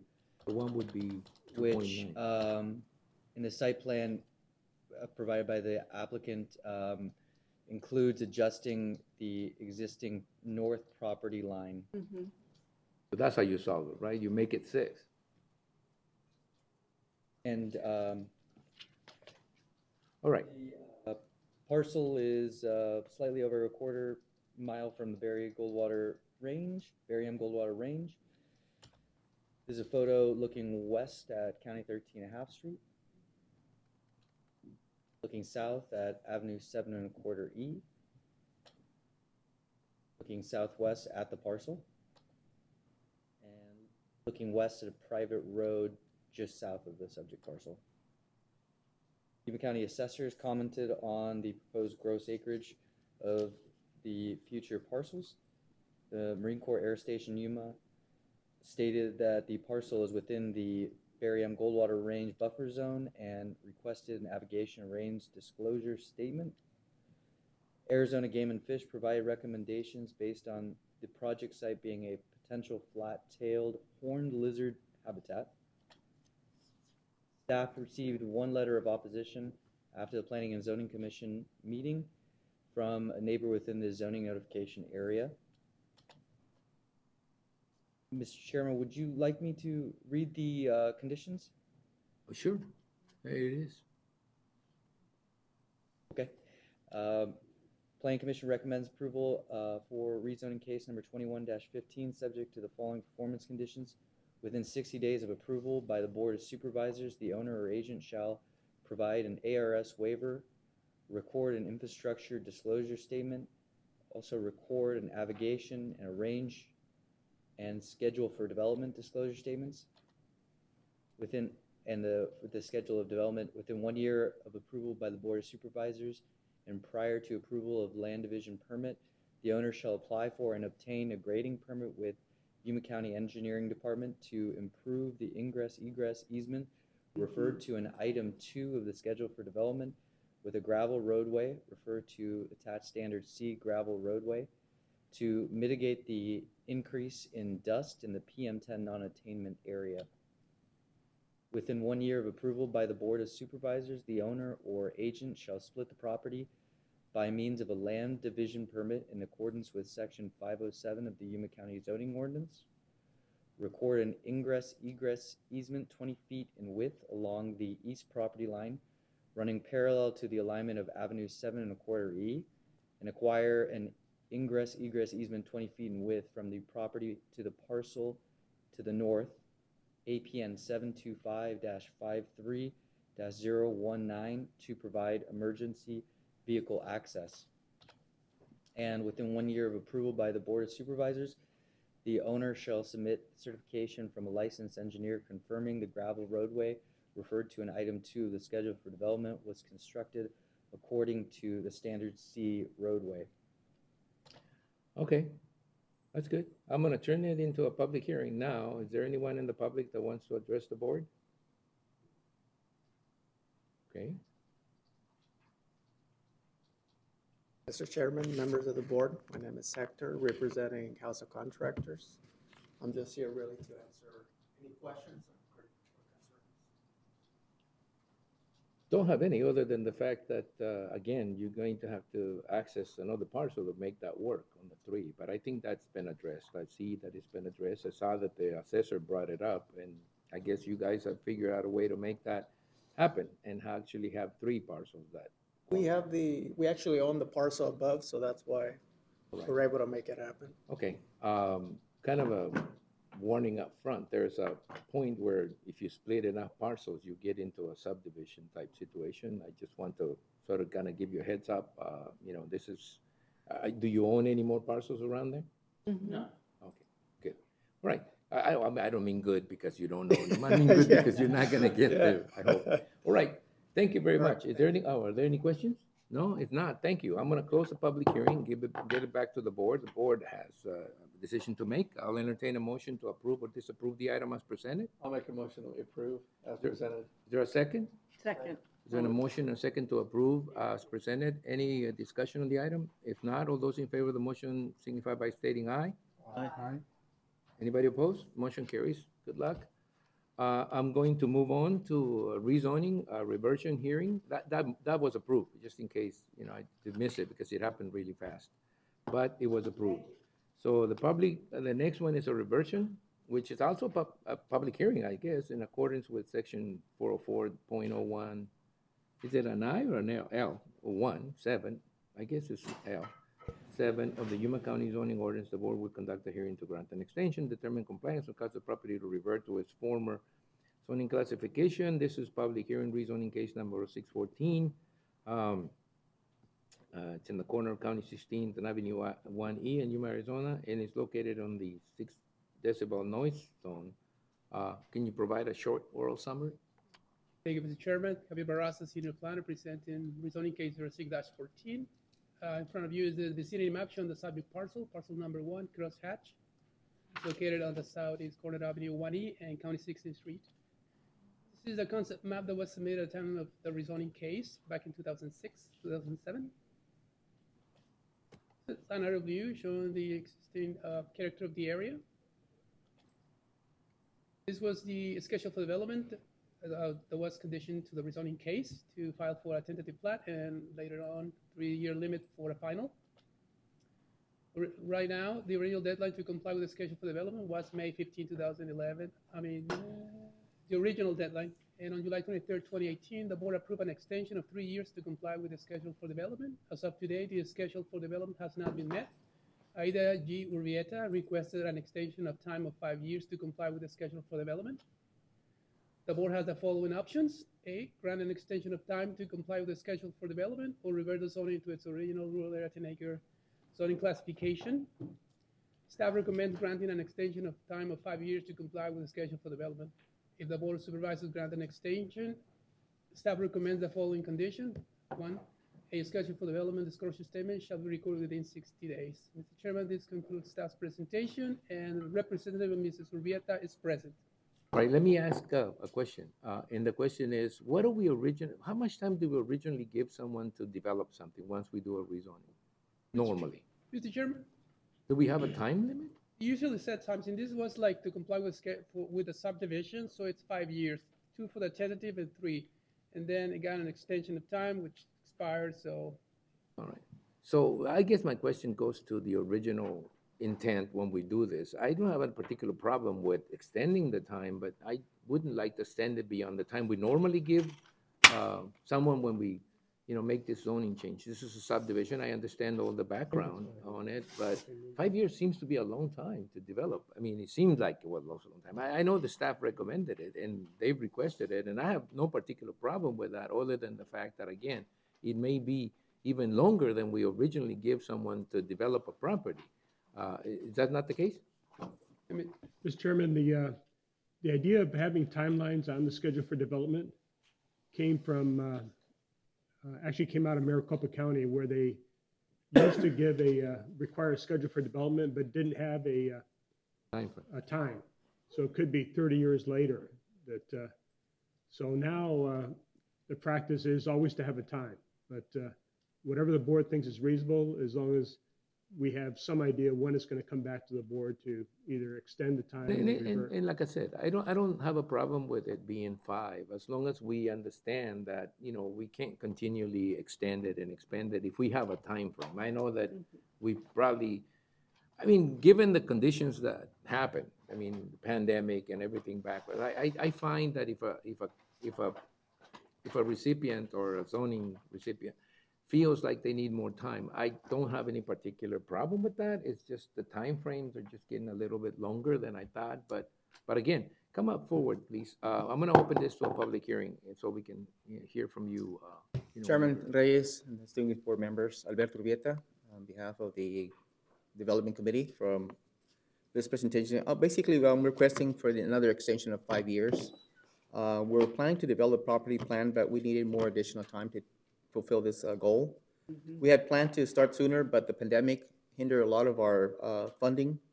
So that was, and on top of that, all the other things that we had to consider. I'm here requesting that we appreciate your assistance to consider a request of another 5 years so we can develop this property. Right. Anybody else?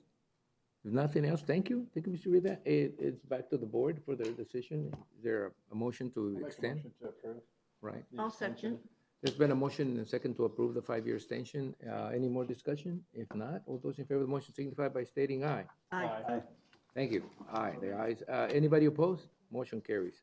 We then move into really quickly discussions regarding legislative issues, which is the county administration, possible action regarding the following legislative items: a report to the Board of Supervisors regarding proposed bills. I hope there's no bills in the Arizona State Legislature. An update regarding strategies relating to federal legislative priority. That may be a little closer to what's going on right now. So, Mr. Figueroa, don't feel pressured. Take your time. Bye, Mary. You have 2 Bye, minutes. Mary. Bye. No, I'm just kidding. I'm just kidding. Just take your time. You ran everybody off. Yeah, you run everybody off. Everybody's leaving. Don't take it personally. It just happens. That's good. Go ahead. Sorry. I'm just waiting for the, there we go. Oh, the noise? Oh. It just takes forever to close it, so. So, almost good afternoon, Mr. Sherman, members of the board. I will be giving you what I could consider a brief update on key legislative and policy items for Yuma County. And as you know, the CSA hosted its annual policy summit in Prescott, Arizona from September 29th through October 1st. During the 3-day event, supervisors from across the state of Arizona, including our very own Board of Supervisors, came together to work on the coalition's priorities as well as to vote on different policy proposals submitted by different counties for the next legislative session.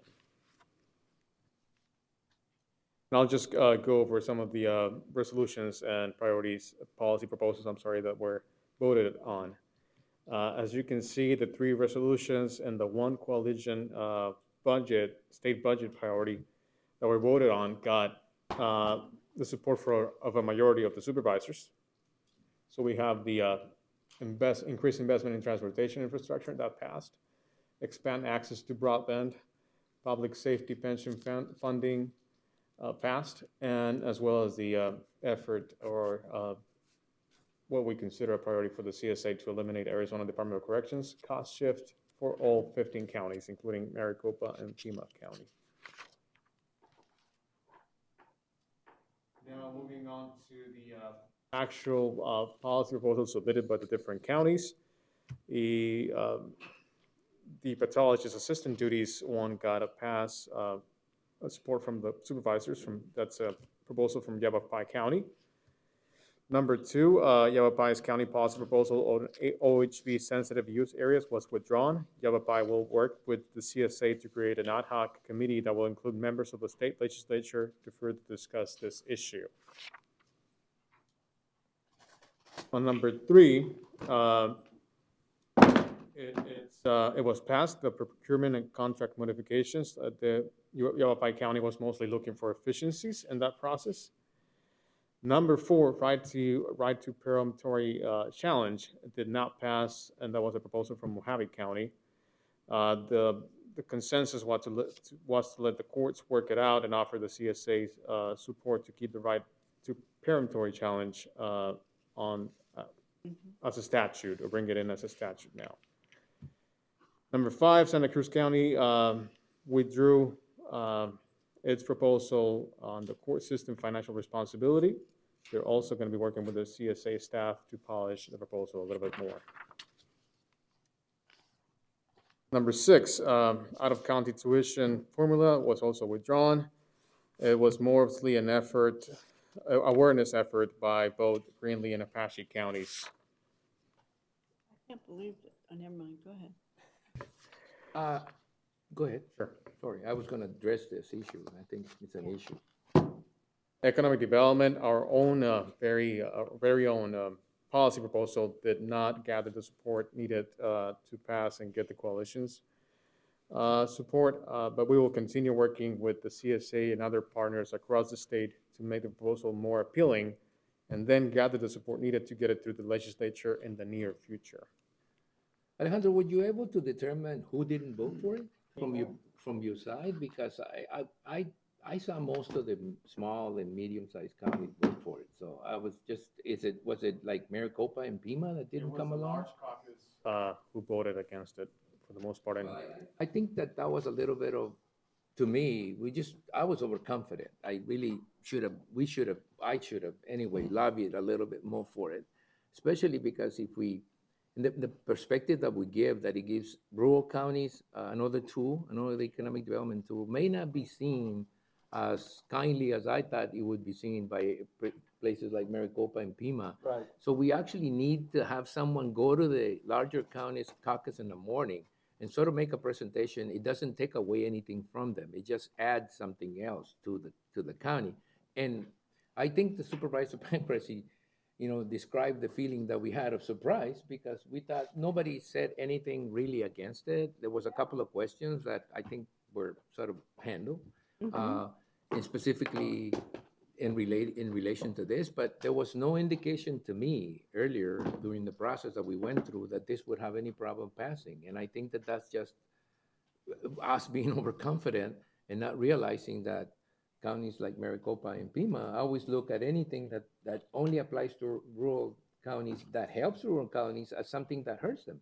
And I think we just need to get over that. And I underestimated their feelings, and I think we next time we want to get something passed, we've got to make sure that that if somebody has a problem or that we don't use it, or I personally feel responsible because I think I highlighted the fact that it was going to help rural counties like Yuma fight off the big counties like Maricopa and Pima in terms of economic development. I think that didn't work. It didn't go in too well. We need to send someone else or send someone to explain it to the bigger counties so that we actually can see where that opposition is coming. And it might not even be opposition. It's just simply they don't feel anything, that they're going to get anything from it. So they just don't vote.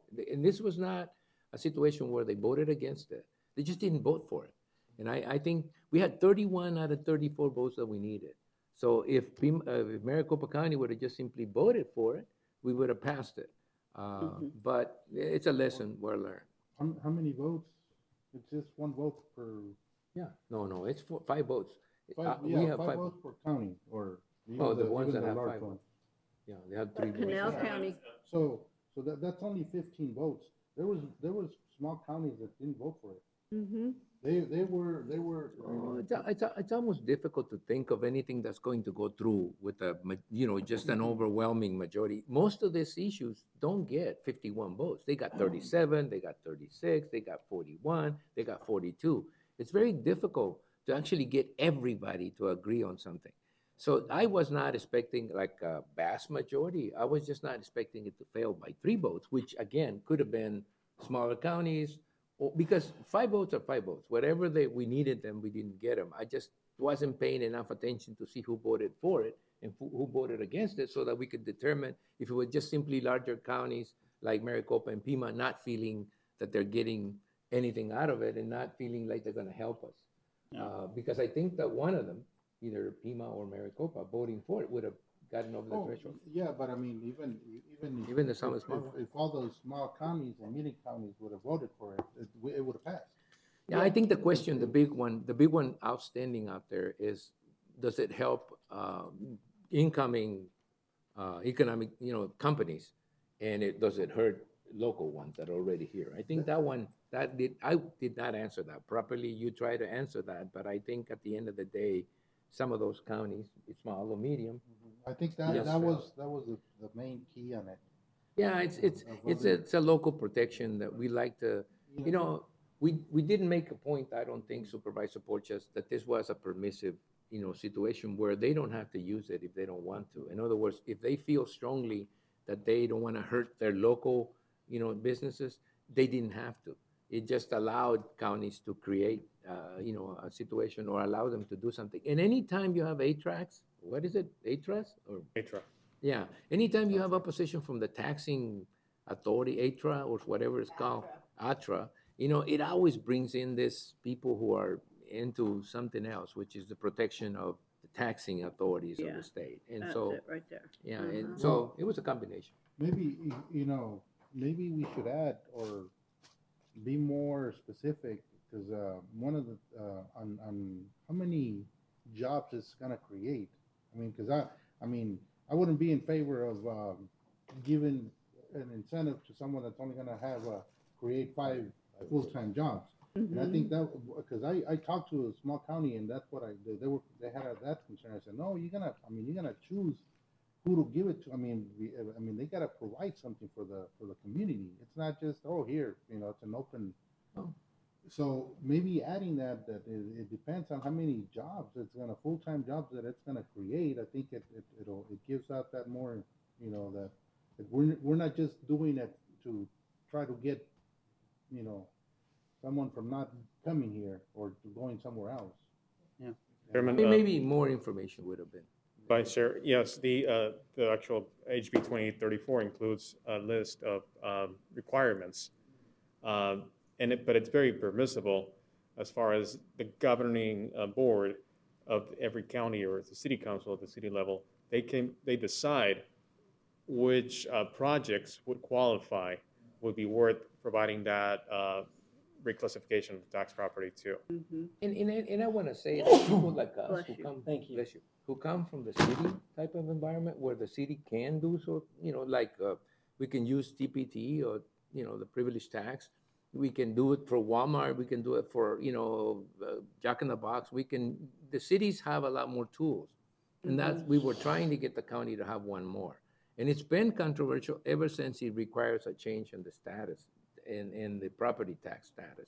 It is going to be controversial. I just didn't see it up front from the people that were there at the meeting. I didn't see that kind of level of opposition up front. Maybe that's where I think I misread, what was going on. And I was surprised, not a little, but surprised that it even had people who were that concerned that they didn't bring it up during the discussion, because they brought up that issue, and I thought that the response was somewhat okay, but they didn't follow up. Nobody asked additional questions, so it's difficult to counteract concerns when they're not expressed publicly, and But next time, if we have a project, we're going to do a better job of lobbying for it, not only when we have the general discussion, but also on the caucuses, and have someone present on the caucuses that can handle discussion and ask, does anybody have any problem with this? Because when we took it up to the medium-sized counties, there was nobody mentioned anything. So it was either in the small counties or the larger counties, if we didn't have anyone there to address it in case they had a question. And I think that's where we kind of lost it, because we thought, well, nobody brought up any real opposition. We don't have to work at it. Well, we did. It didn't happen. Okay, so move on, because I think this is going to take a long time if we get into it. Thank you, Mr. Chairman. Number 8, County Improvement District, that passed, and it included an amendment to it. It took away the timeline to collect signatures, and that's how it passed. Number 9, John Vehicle zoning effort did not pass. That was an effort from Yavapai County. Some counties believe to already have the authority to remove junk vehicles from private property, and they didn't see the need to support this proposal. On number 10, with the short-term vacation rental property tax priority did not pass. It was widely thought that this proposal would be seen as an increase in taxes and had little chances of being supported at the state legislature. what did pass was the juvenile dependency representation resources from Mojave County and the elected improvement district boards. I must say from Navajo County, that language will be permissive, and Navajo County and CSA will continue to work with ATRA on a mutually agreeable solution. 13, rural counties transient lodging tax passed and amended with the amendment to the wording, they removed lodging tax and replaced it with lodging user fee. And number 14 from Santa Cruz County, that was included into Resolution 121, which is increased transportation investment. Now, on the state levels, the Arizona Supreme Court has accepted to hear arguments from the Arizona Attorney General's office on November 2nd in an effort to appeal Maricopa County Superior Court Judge Catherine Cooper's decision to strike down parts of 3 budget-related bills as unconstitutional, and also ruling Senate Bill 1819, which contained 83 separate policy matters in violation of the Constitution's single-subject rule for legislative bills. That includes mass mandates and elections-related bills. On the U.S. Congress, after the U.S. House of Representatives delayed a planned vote last week on the $1 trillion bipartisan infrastructure bill, Senate Majority Leader Charles Schumer and House Speaker Nancy Pelosi agreed to a new deadline of October 31st to pass the bipartisan infrastructure bill and a reconciliation package. It is worth noting that October 31st is when the 30-day reauthorization of highway funding expires. Progressive lawmakers want a $3.5 trillion social spending package to go along with the infrastructure plan, while moderates want the social spending package to be around $1.5 trillion. A trillion here and a trillion there. The Mexican consulate in Yuma, in coordination with the University of Arizona, Yuma County, Customs and Border Protection, the municipality of San Luis Rio Colorado, and Mexico's federal government will be conducting another cross-border vaccination clinic at the San Luis II port of entry on October 11 and 12. There will be 2,000 vaccines available, out of which 300 will be second doses for minors between the ages of 12 and 17 years of age. That is my update for today, Mr. Chairman and members of the board. If you have any questions, I'll be happy to answer them. Are there any questions? I think we went through that ourselves. There will be a little bit of, I think, comments from the board members a little bit further up. Thank you, Alex. Alejandro, I don't know if there's any questions. Just remain here in case during the reporting side we need to ask you a question. Okay, we move on to event calendar, current events, and the item is for board members and the county administrator to report on any and discuss events attended or to be attended on behalf of the county, where you may present a brief summary of current events and may update the schedule for future supervisor meetings as appropriate, and no legal action will be taken. Normally, we begin this with Supervisor Pancrase reporting on her activities during the last couple of weeks. So Supervisor Pancrase, the floor is yours. I attended the redistricting meeting for the congressional and state legislature, and reaffirmed that Yuma County likes for the state and federal, that we like it the way it is, and if they can do something similar or identical to what we have, we would be pleased. I also attended Maintaining Healthy Habits, which is put on by HR, and then I attended the Morning Scoop with the Arizona Capital Times. It was about water sustainability. I met with Buna, who is contracted with the Yuma County Port Authority, and went down and looked at that whole area down there and got a little bit of explanation. And then I attended the CSA Legislative Summit. In Prescott. In Prescott, yes. Supervisor Lyons? Participated in a board meeting with Amberley's Place. and the Yuma Heritage area. Talked to a number of constituents who are concerned about the hotel usage in the foothills. I did not just refer them to Darren. I did. He had enough of those. Participated in the CSA conference in Prescott, and continue to work on a number of other special projects on behalf of the county with the governor's office and the legislature. Supervisor Simmons? See, I also attended the CSA meeting, also Foothills Rotary, Tacos and Tunes down here on Main Street, which was really pretty well attended. Was on Jennifer Blackwell's radio show. We were discussing Best Western. And I hope everybody has seen the paper and the media's report on that it is not housing migrants. All the vehicles they're seeing at the site are Border Patrol agents that are staying there, as well as the bus drivers that are staying there. So they're parking the buses nearby, but it is not being used as a migrant facility. So I couldn't even begin to count the phone calls and the emails I have gotten on that. But nobody has lied to anybody. It's not a migrant facility. Processing facility. Processing facility. So that's all I've got. Supervisor Porches? Attended the CSA.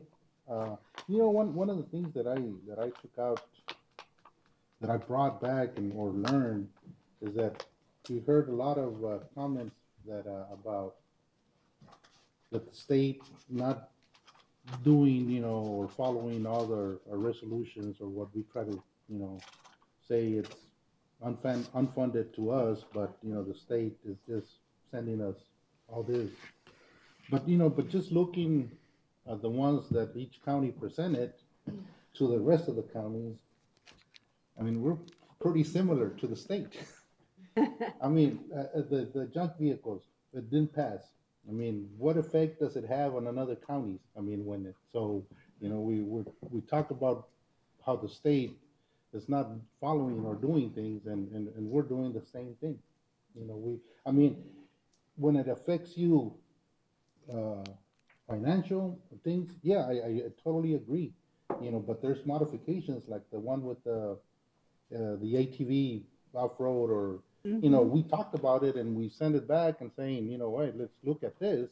This is how it affects us, Yuma County. So why don't we work or figure it out that it doesn't affect other counties financially, and I think that's the way it should be. But when proposals are denied by or not voted by other counties, we're no different than the state, and so to me that just kind of, I was after hearing all the supervisors, how the state doesn't do this, or they don't listen, or this and that.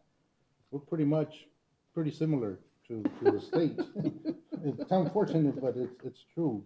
And just a comment on the last meeting, we kind of gave direction on that for the policies and reason and all those they're working out, the engineering department or the and I think today it was just kind of over talked about it again. We kind of gave direction last time about redlining and maybe our direction wasn't fully comprehend or understood, that saying, okay, do we need to form a committee, or it just to me it's just we were going over and over the same things that we practically went over last meeting. And I'm not saying it's just staff kind of presents, and it just that we talked about streamlining or redlining the changes last time, and so. That is what our staff is in the process of doing and was in the process of doing. This was requested specifically by board members. Yeah, no, to talk about in the future how you want people to be involved up front. This was kind of out of the barn already. Now they need to try to back up and make it work. Maybe sometimes, maybe next time, just if there's a misunderstanding or something, that so we can speed up the process on on those items that Okay. we had already given direction. You know, and perfectly going into, I know we talked about speed bumps and we approved them about a year ago, but this is maybe something that we really, they need to look at it also, bring it in, because if, you know, there was a point why we're talking about this is because we don't get involved, the engineers, the private sector out there to see what is needed. And I know in certain areas speed bumps are needed, but maybe we need to look at it as a broader spectrum, say, where do we really want them, or not every subdivision that comes in, because if it's gonna be every subdivision that comes in, and it's 800 feet, and that we approved already, it's a required, then we're gonna be hearing about it every time. So, you know, just to. Right, so if you Mr. want to. Chairman, we seem to be going back to agenda items that have already been closed. Wow. Ending that conversation a little longer than normal, but you know, it's a matter of bent enough. Yeah, I got it. Look, and let me, you know, take it from there. The fact is that when a supervisor, any one of you, wants to clear out something, and I have the opportunity as chairman to bring it back, I normally do.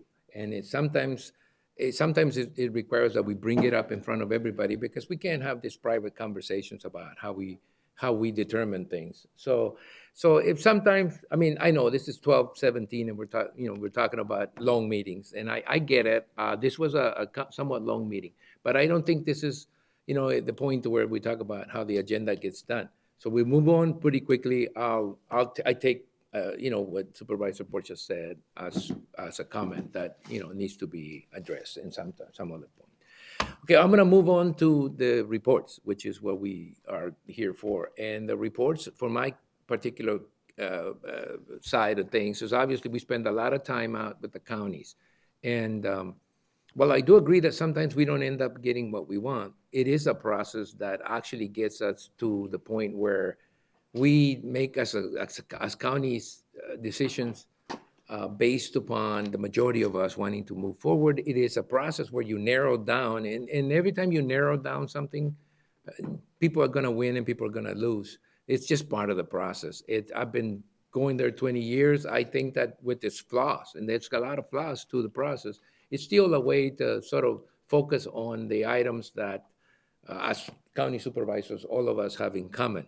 And we try to do that by getting together and deciding what we're going to spend our political capital on. It's a great organization as far as I'm concerned. Sometimes it takes a long time to get to where we're going, but that's just part of the process. And sometimes we don't end up winning in that particular respect and getting our issues discussed that way. But it's not the only way we have of doing it. That's why I think Alejandro, Ian, and the staff have a lot more to do, even though, I mean, I guess what I'm trying to say is it doesn't really, it matters that it gets supported by CSA, but it doesn't die because it doesn't get supported by CSA. We continue to fight the fight, and it's just a process. We spend up to 3 days up there, and it's a lot of time spent, I know, but at the end of the day, sometimes you win, sometimes you lose, and this is the way you need to take a look at it. We need to move forward with it. The other issue that I just want to bring up briefly is the border of entry issues that are happening in San Luis. Some of them are good, some of them are bad. Obviously, it's bad to get a bunch of asylum seekers, run the border, because the report that I get from the port director is he will have no problem closing down the border if he needs to, closing down the port, not the border. Why I keep saying the border, the port, if he needs to manage or control that. And so it's a very delicate situation. As Supervisor Simmons said a minute ago, some of the issues get a little twisted once you get them out in the open and people start making comments, especially in social media, or just hearing or reading something and reading more into it than it is. But it's what we live in. We live in the border. It's a federal issue, and every time it gets mentioned, things get a little complicated. So I'm going to leave it at that and move on to Susan. Susan, do you have anything to report?